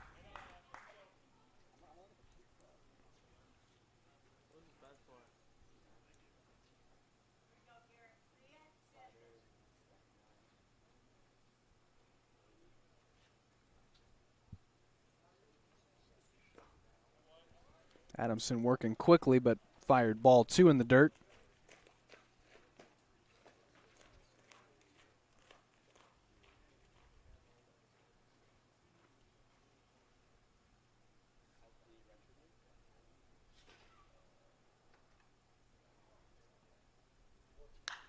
Fouled off by Brooks.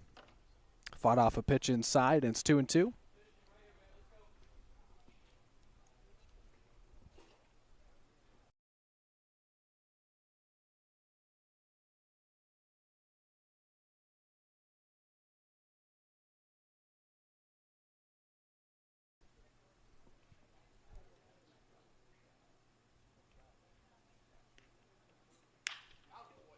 Tries to go the opposite way, but it drifts just foul.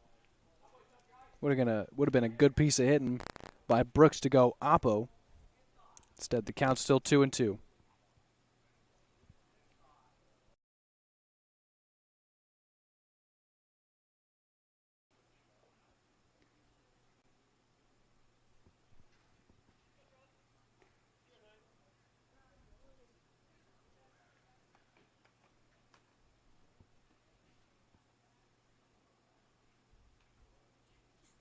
He struck him out swinging. Adamson strikes out the side in the 7th. He looks sharp out of the pen. Picks up 3 straight Ks. Sets the Blues down in order, and we're going to the bottom of the 7th. Blues still nursing that 1-run lead. They got all their runs in the 2nd. Oaks got all their runs so far in the 4th. And we'll see what the middle of the lineup can do. Gannis, Grant, and Dode. And Eric Kubitowicz, his 3rd inning out of the pen. Coming up, score still 3-2, and a good one here at Sparky Anderson Field on the campus of California Lutheran University. This is game 38 of this Blues 2022 season. We're going to take a short break and be right back with you. Blues baseball continues in 90 seconds, and we appreciate you hanging out with us.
We've reached the home half of the 7th with the San Luis Obispo Blues leading the Conejo Oaks 3-2, and it's Tyler Gannis who came in with his average at .430.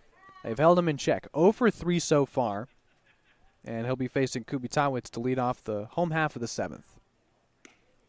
Ball 1 on a breaking ball. Gannis, Grant, and Duday. 2 of those men were in the showcase game, Gannis and Grant, for the Conejo Oaks. National TV time for them. That was such a great event, especially coming the day after the MLB All-Star game, and the CCL likes to make note it's not an All-Star game, it's a showcase game, so it's not necessarily the players with the best numbers. It's the players that the coaches of those teams say, these are extremely talented players. We'd like to give them exposure, put them on television, and have them play in that game. Strike 1 fired in there, and the count now 2-1 to Gannis.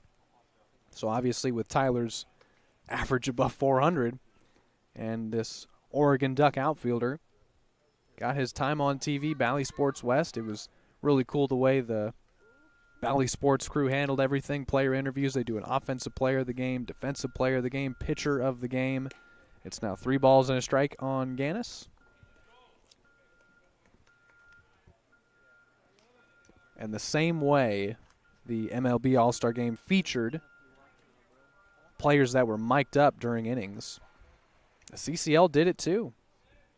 3 balls and a strike.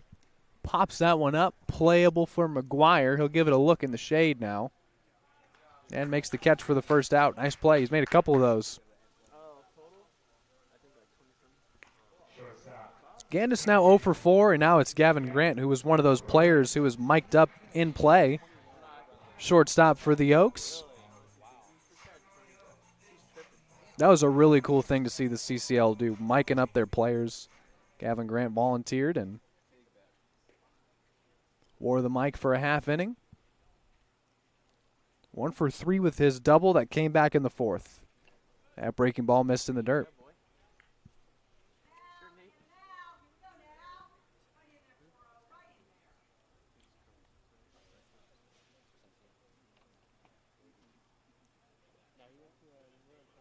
(1-0).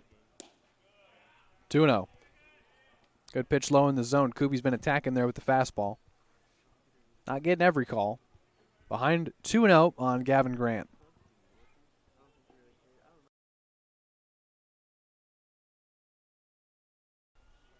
(2-0) inside.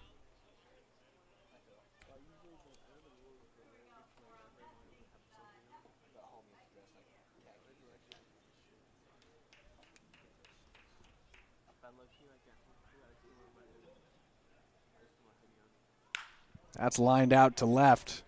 That ball's going back. That'll be up against the wall for extra bases for Gavin Grant. He's looking at a second double. Throwing from left. He's looking for 3. The relay to third. Oh, he's safe at third. The relay from Darcy was on the money to McGuire at third. And it was Kubi over at third. And Grant gets in there safely. And the tying run is just 90 feet away. We had a good angle of the tag being applied. And it's going to go down as a 3-bagger for Grant. 1 out triple here in the bottom of the 7th.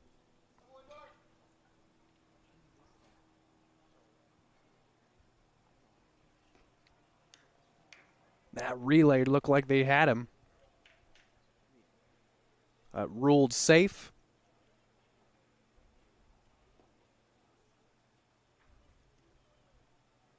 Looks like Kubi will have to strand another runner on third here and protect the 1-run lead in the 7th.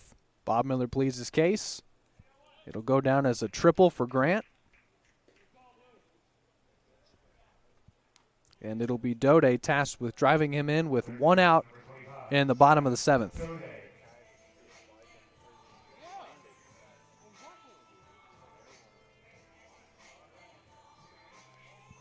Has already driven in a run off his double in the 4th. He drove in Grant with that double, so these two have already followed each other up with extra base hits in this one. There's been no offense since the 4th inning. Kubitawicz. Ball one. Fired that fastball in there high to Dode, who is 1 for 2, has an RBI double and a walk as well. Struck out swinging in his first at-bat in the second. That's flown out to right. Coming over is Kreutzmann. He'll make the catch. Tagging from third. Throw in. Not in time. We are tied at 3 on the sac fly from Dode. Brand new ball game. 2 outs for Chavez now.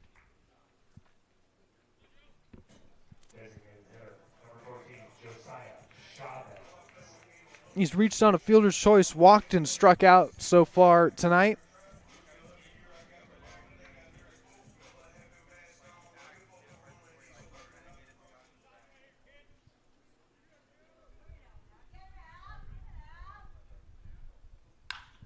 There's a fly ball to left. Brooks has it. Inning over. But after the 1-out triple from Grant and a fly ball to right for Dode, so that was a sac fly for him that ties the game at 3. And we're going to the 8th. Oaks finally come through. They plate a runner from third. Kubi did everything he could. Looked like with Grant trying to turn what was a sure double into a triple, the tag play at third was close. Ends up going down as a 3-bagger. He comes in on the sac fly. We're going to the 8th, tied at 3. We'll see Shamela, Kreutzmann, and Darcy heart of the lineup when we come back. And it looks to still be Charlie Adamson, who struck out the side in the 7th. He'll pitch to the heart of the lineup in the 8th with our score tied at 3. We'll be back. Blues Baseball returns in 90 seconds. Appreciate you hanging out. I wouldn't go anywhere.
To the 8th we go, and Nathan Shamela, who's 2 for 3, leads things off. Swings through the first pitch from Adamson for strike 1. So far, Shamela has 2 singles. Reached second on one of those. 0-1 from Adamson, who is as sharp as could be, but this one is lined to second. Brooks stops it from going into the outfield, but it's a single for Shamela, and he's now 3 for 4. His third single. And he's got 3 of the Blues' 5 hits. Kreutzmann now.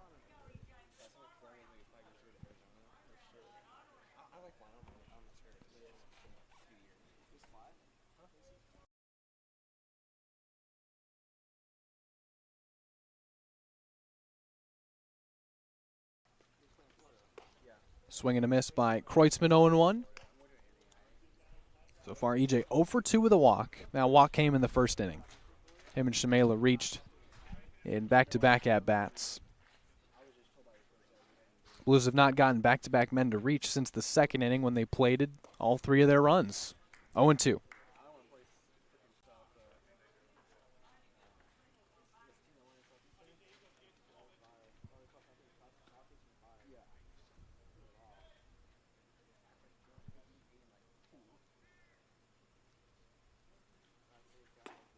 He missed low at that fastball, and it's 1-2.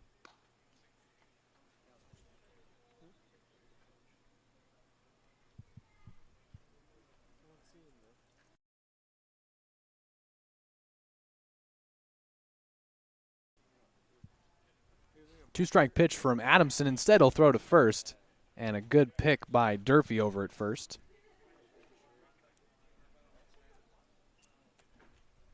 Tag applied, but not in time.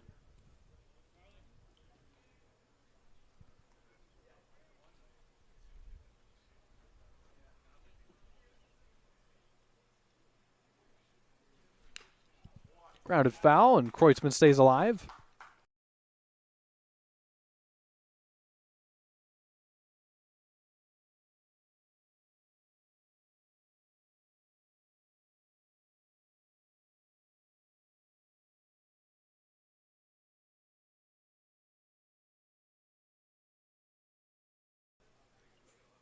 That's high to even the count.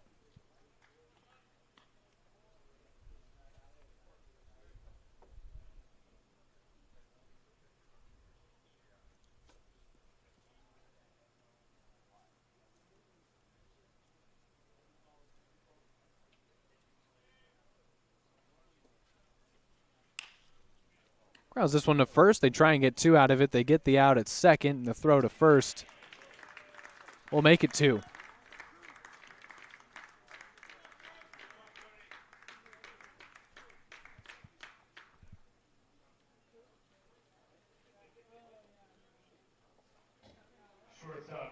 Is that 3-6-3? 3-6-3 double play. Wipes the bases clean, and now Cody Darcy, who's 0 for 3, will stand in. That's 2 big outs for Adamson, who gave up the leadoff single to Shamela. 3-6-3 double play for Kreutzmann, and now it's Darcy with 2 outs, no one on, takes a strike.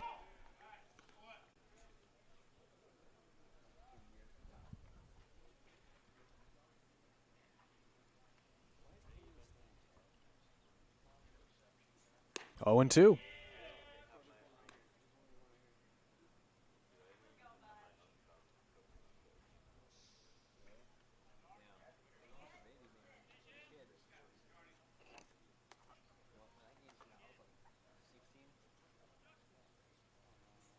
He struck him out swinging on 3 pitches. Adamson keeps us tied at 3, picks up his 4th K and 2 innings out of the pen, and we're going to the home half of the 8th. Things getting interesting here. We'll see Durfee, Heineck, and Glowacki try and deliver the Oaks' first lead of the game, and Kubitowicz is going to stay in to pitch the bottom of the 8th.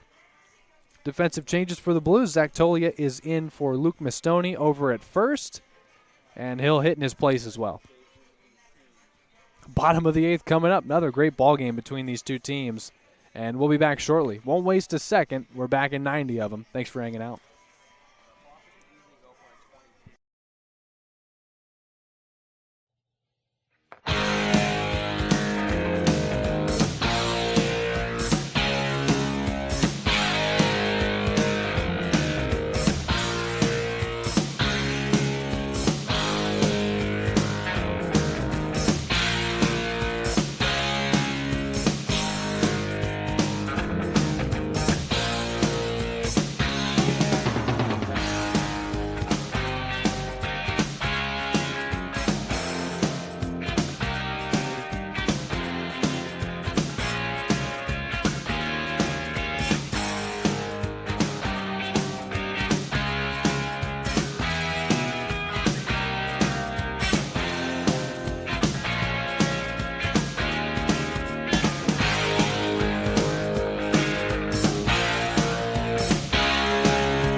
We're in the bottom of the 8th, and it's up to Brendan Durfee leading off.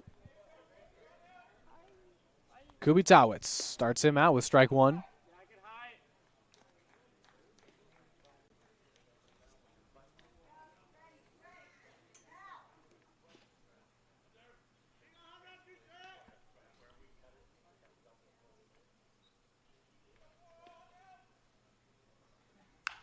That breaking ball's popped up. Left side, shallow left. Darcy giving chase. Makes the catch, 1 gone.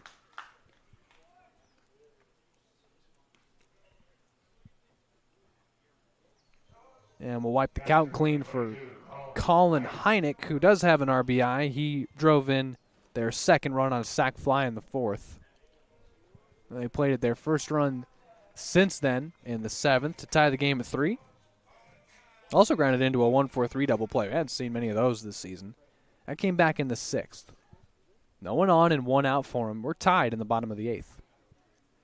That breaking ball missed in the dirt.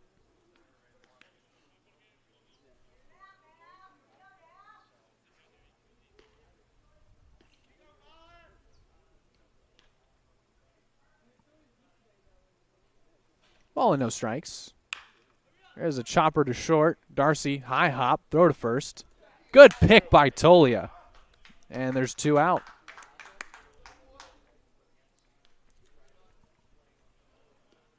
Really sharp pick in the dirt.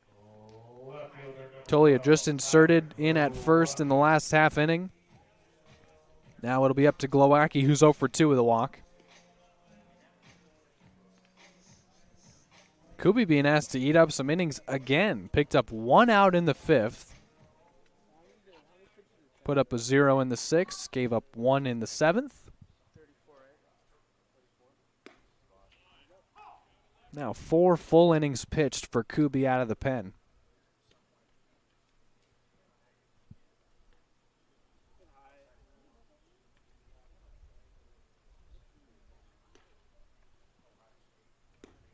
That missed low.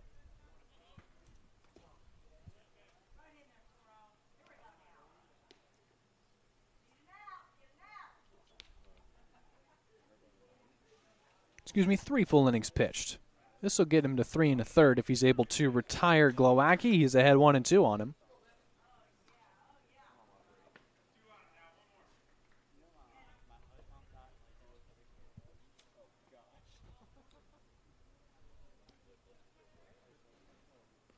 Bounce that one to the plate. 2-2.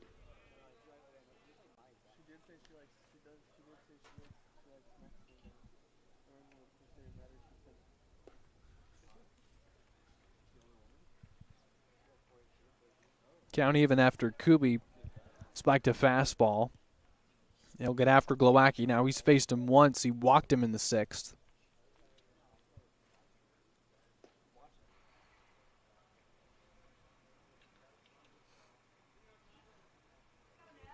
And with 2 strikes, Glowacki chokes up on the bat just a bit.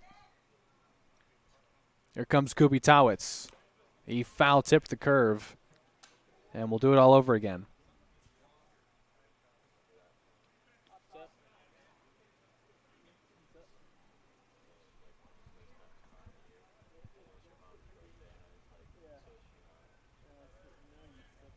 Glowacki, a freshman on his way to San Diego State.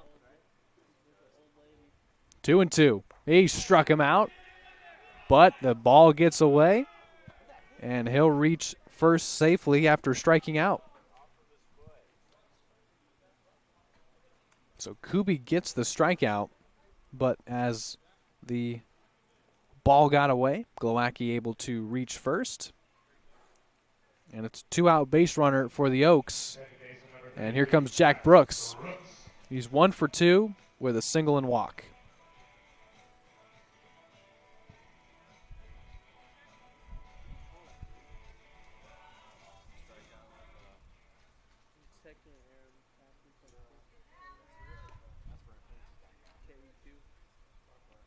Could be trying to keep us tied at 3. That first pitch is in there for a strike.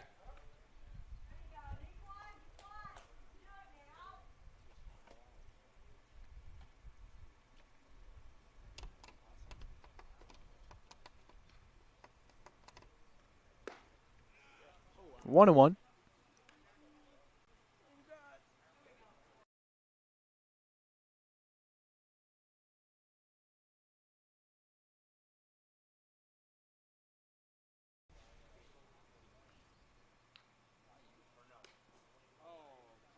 Shmela tried to frame that one for him. It's 2-1. Didn't get the call.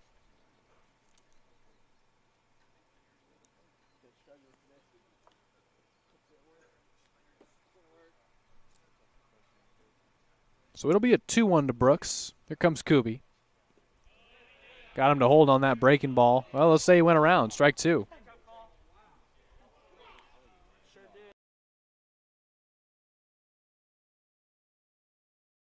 So 2-2 now.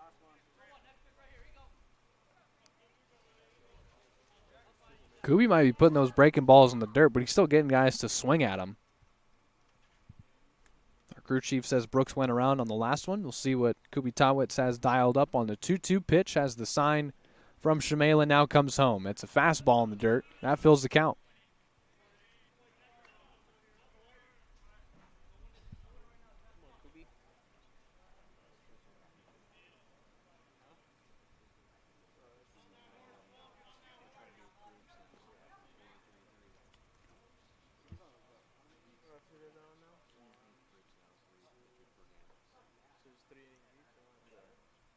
With the count full, here comes the payoff pitch. He struck him out. Shimela digs it out of the dirt, throws to first. Kubi picks up.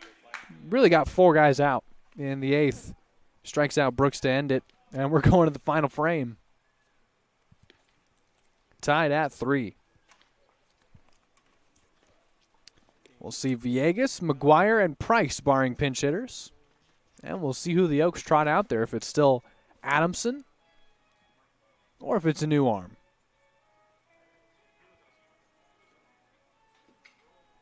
Either way, what a finish we have in store. Tied at 3.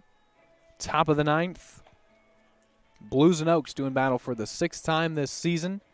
The Oaks have won the previous 5. They've lost 3 straight coming into this one. Blues trying to beat the Oaks for the first time and win 3 straight for the first time this season. Can they pull it off at Sparky Anderson Field on the road? Stay tuned to find out. Should be a fun 9th. Back in 90 seconds.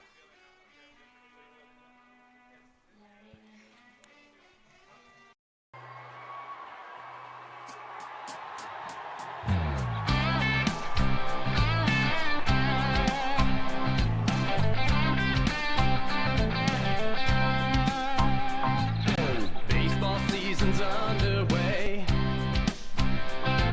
You'd better get ready for a brand new day. Hey, St. Louis, what do you say? The Blues are gonna win today. We're singing now. Go Blues, go. Go Blues, go. Hey, St. Louis, what do you say? The Blues are gonna win today. Let's go, Blues, go.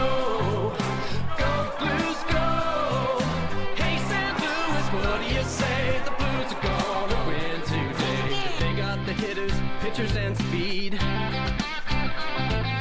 be the best in the West, indeed.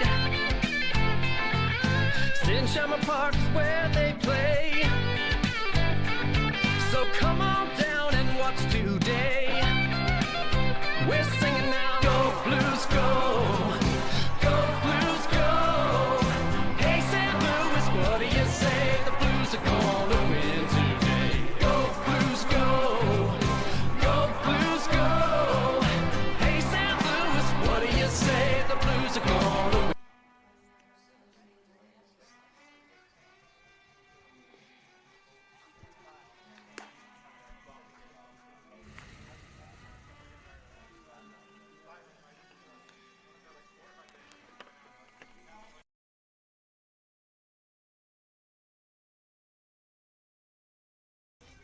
We've reached the final frame with our score tied at 3, and the Oaks are going to call upon Andrew Lucas to keep it that way. In his 10th appearance of the season, 3.6 earned run average for him. He's got 1 save on the season. In 10 innings pitched, he has struck out 19 batters, only given up 8 hits.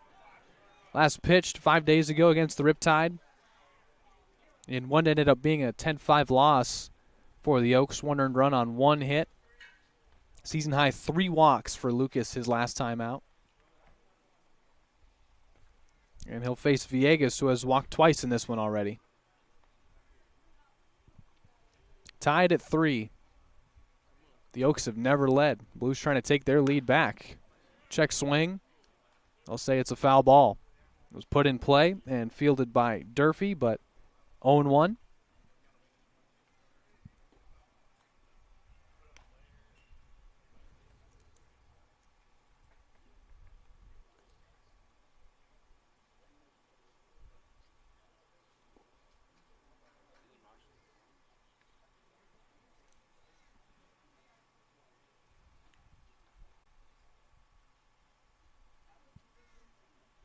0-1. Got him swinging 0-2. First time the Blues have seen Lucas this season. Excuse me, second time. He pitched on the 6th against them. Pitched a perfect inning and actually struck out the side. So he liked what he saw against the Blues.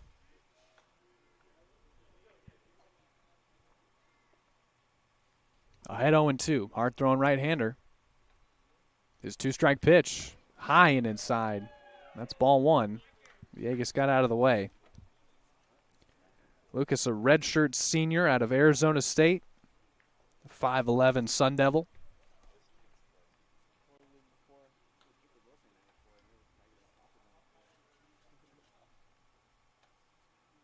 Got his only save back on the 26th against the Barons.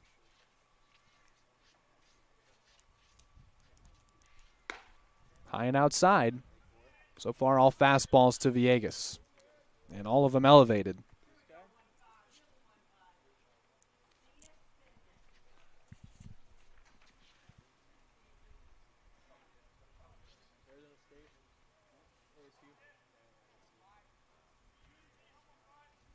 Two and two, and the right-hander now set. Villegas awaits the 2-2 pitch. So chopper back to Lucas. He'll throw to first, and that's the first out.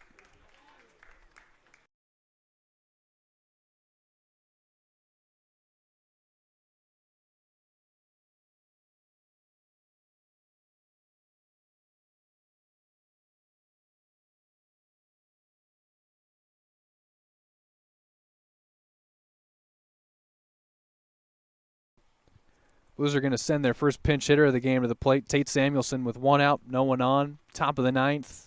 Just got word that Lucas is throwing 94 on those fastballs. See if Samuelson can turn it around. Foul tipped off the catcher's mask, 0-1. Heineck has to adjust it after that. So Lucas is throwing straight gas. And Samuelson's in for McGuire, who is 0 for 3. And we are going to see C.J. Maciel bat after Samuelson. So back-to-back pinch hitters being used and deployed by Bob Miller here in this 9th as we're tied at 3. A 1 from Lucas. There's the first breaking ball, and it's in there for strike 2.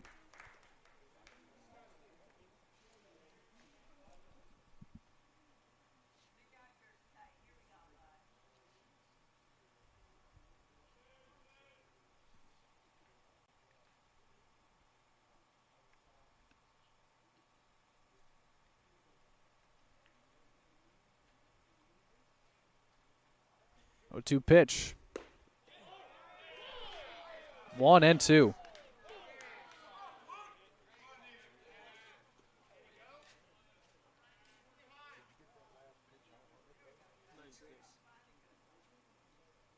The last pitch was 96 miles an hour. Curious to see if he wants to blow it by Samuelson or try and break one off. Tate, he'll be ready for either. He's seen both. And it's a 1-2. It's the breaking ball, and he got him swinging. Threw all fastballs to Villegas, got him to ground out. Threw 96 to Samuelson, then struck him out with the slider. And there's 2 gone for C.J. Maciel, who's pinch hitting for Darius Price. This guy throws harder than maybe anyone we've seen this season outside of a couple guys for Santa Barbara. But 96, can't think of many that we've seen throwing that kind of heat. It'll be Maciel. Pinch hitting here in the top of the 9th. 2 gone, no one on. Here comes Lucas. That fastball is fouled off, 0-1.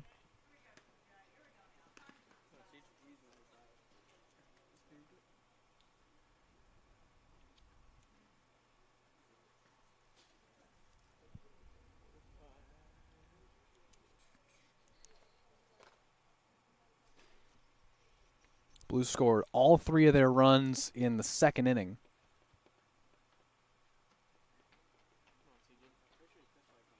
Oh, 1. Breaking ball, fouled off, 0-2. That's the other thing is he's just pounding the zone. He's throwing 96, but it's It's in the zone. He could have struck out Samuelson on 3 pitches if Tate didn't take one that, according to our crew chief, was a little low. So he broke off a slider, changed about 15 miles an hour in terms of speed in between pitches. I had 0-2 on Maciel, trying to give his team a chance to walk it off. Andrew Lucas. That fastball is turned around and sent out into right for a base hit by Maciel over the head of Brooks, and it's a 2-out single. So CJ is the one to turn around the high heat. He gets himself a single in his pinch hit at bat, and here comes the 3rd straight pinch hitter. It'll be Aiden Anderson.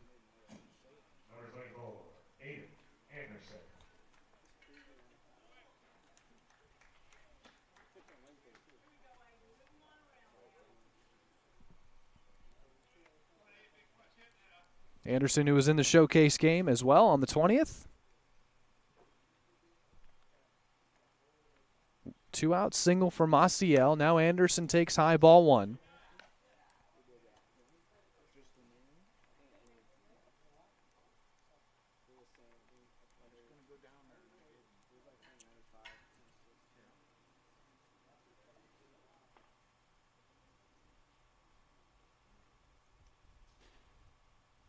Comes a 1-0 from Lucas to Aiden Anderson.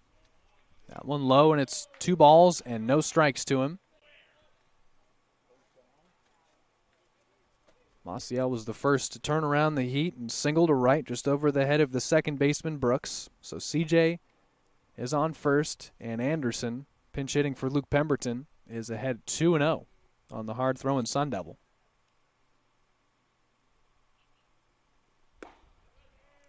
Strike 1.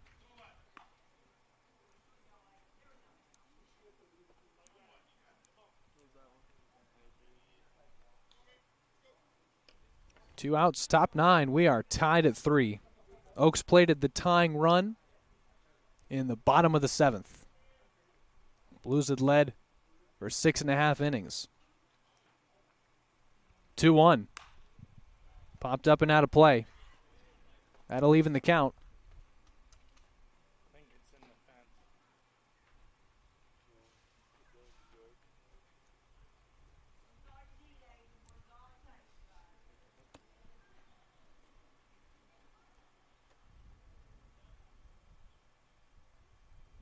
Big spot for Anderson called upon here. 2 balls, 2 strikes. Took the breaking ball in there. Strike 3. Punched him out. Feathered it in there. And we are going to the bottom of the 9th, tied at 3. Oaks are going to try and walk it off. They'll have the top of their order coming up, trying to do it. Carrillo, Gannis, and Grant, barring pinch hitters when we come back. That was quite a 9th inning. Pitched by Andrew Lucas. And he is certainly a prospect. Saw as fast as 96 coming at the Blues. Maciel turned it around for a 2-out single, but Anderson strikes out on a slider looking, and we are going to the bottom of the 9th. We're coming back in 90 seconds.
We're back, and we've reached the bottom of the ninth with our score tied at 3.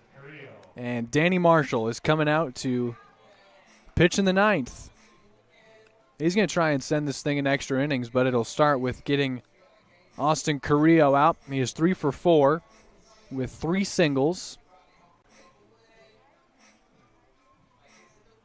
Marshall, his 10th appearance of the season. Picked up a save last time we saw Danny on the 17th in the 3-2 win against the Foresters. He pitched a 1-hit 9th inning. Got the save. Got the win for the Blues. Last 2 times we saw Marshall before that, he was a starter and pitched 5 full innings, 4 full innings. Gets a save on the 17th, called upon to keep this thing tied at 3 and take us into the 10th.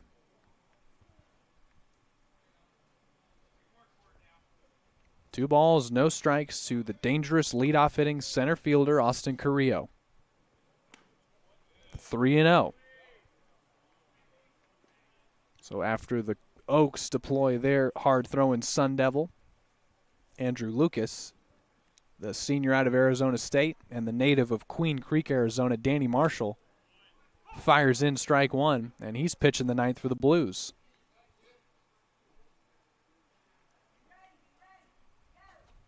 Danny, a former defensive football player in high school in Queen Creek, converted outfielder, now a talented left-handed pitcher. Chopper to second.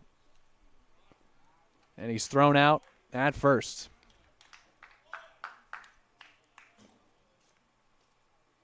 So Darcy is actually shifting to second. Maciel is at short. So it's Darcy throwing him out for the first out. 4-3 goes Carrillo. Second time he's done that in as many at-bats, making him now 3 for 5. And here's Tyler Gannis, who the CCL leader in batting average coming into tonight. He is 0 for 4. He's been held in check with 2 groundouts to short and 2 pop-ups to first and third. He'll lay down the bunt here. It'll roll foul for strike 1.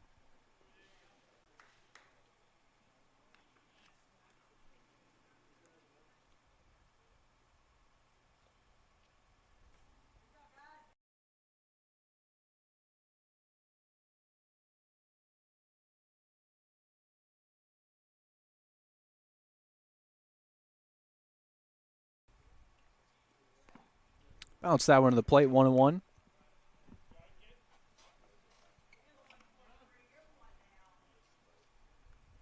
Ed Gravel has worked tirelessly with Danny Marshall. He sees the potential. He sees the ability to be a guy who can shut down innings late in the game or put together a good 4-5 inning start. 1-1. That hit him. That's how Gannis will reach for the first time. He's hit by a breaking ball, and he's the go-ahead run. He's the winning run. He's at first. And now it's Gavin Grant, who's 2 for 4 with a double and triple. He's come around to score both times. So Grant and Duday have done the damage for the Oaks. Marshall starts him out with strike 1.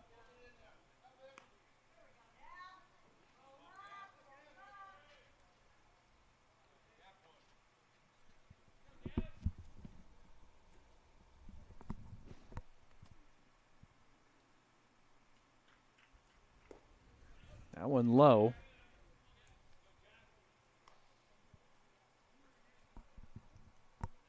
Grant tripled with 1 out in the 7th and then was driven in by Duday on a sac fly. That's how the game got tied at 3.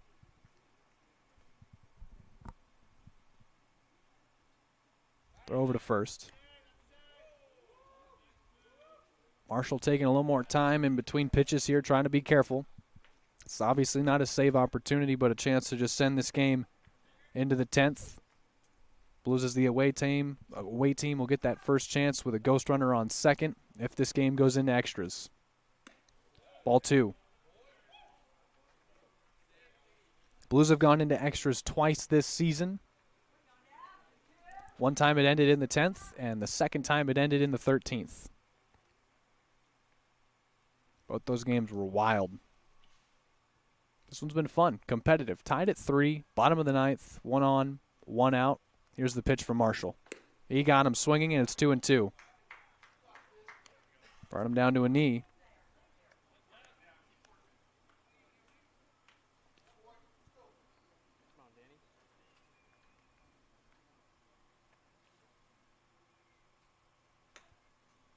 Danny Marshall. His 2-strike pitch. That's line beyond the reach of Maciel into left field for a base hit. Back-to-back Oaks reach. Gannis was hit by a pitch. He's at second. Grant just singled. He's at first. And the winning run is in scoring position for Zach Duday.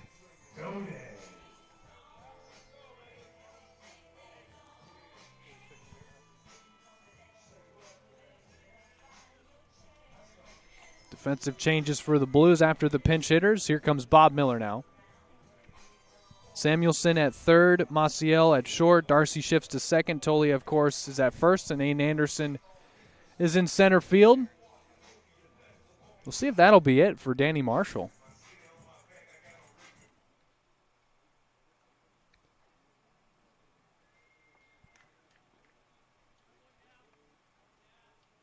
Bob Miller's not taking the ball from him. He's going to leave him in there.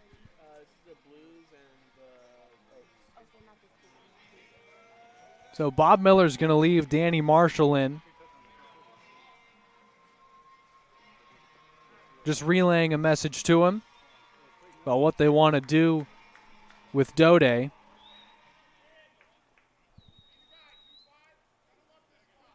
Two RBIs for the Oaks third baseman, batting cleanup.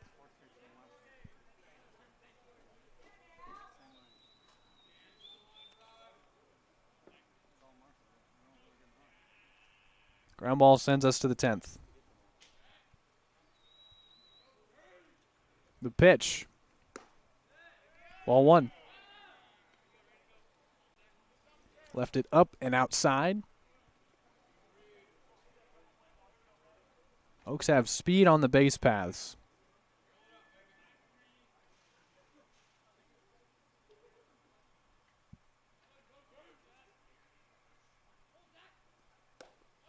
Couldn't induce the chase, and it's 2-0.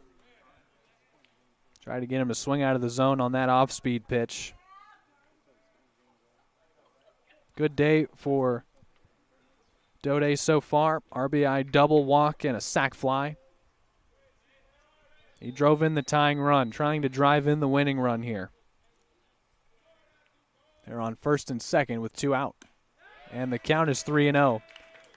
Open base, of course. Walk won't kill you with the double play. Still intact. Still a possibility.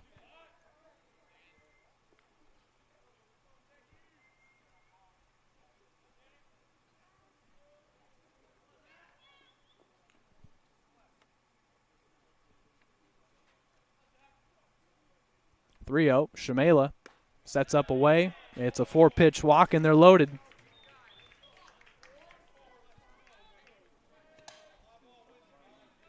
Three straight Oaks have reached. Gannis was hit by a pitch. Grant singled. Dode just walked. Shamela out to speak with Marshall now.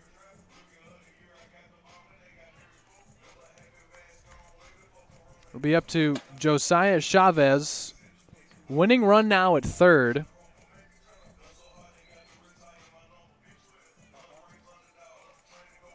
Shamela and Maciel speak with Marshall on the mound.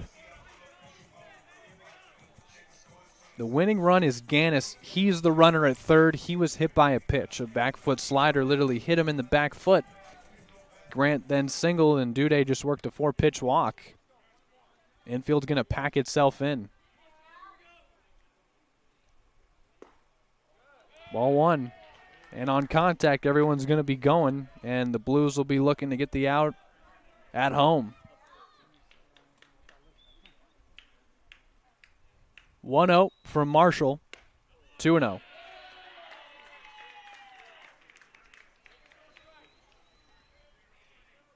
Tough spot for Danny, trying to retire Chavez. The bases loaded and 1 out in the bottom of the 9th. Got him to foul tip one, and it's 1-2. 2-1, excuse me.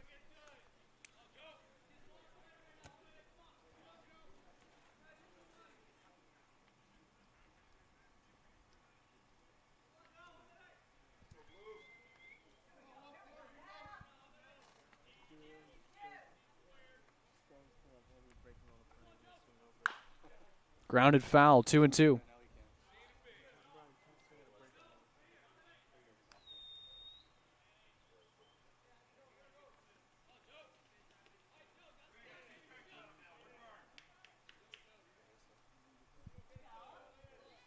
Chavez struck out with the bases loaded in the 5th.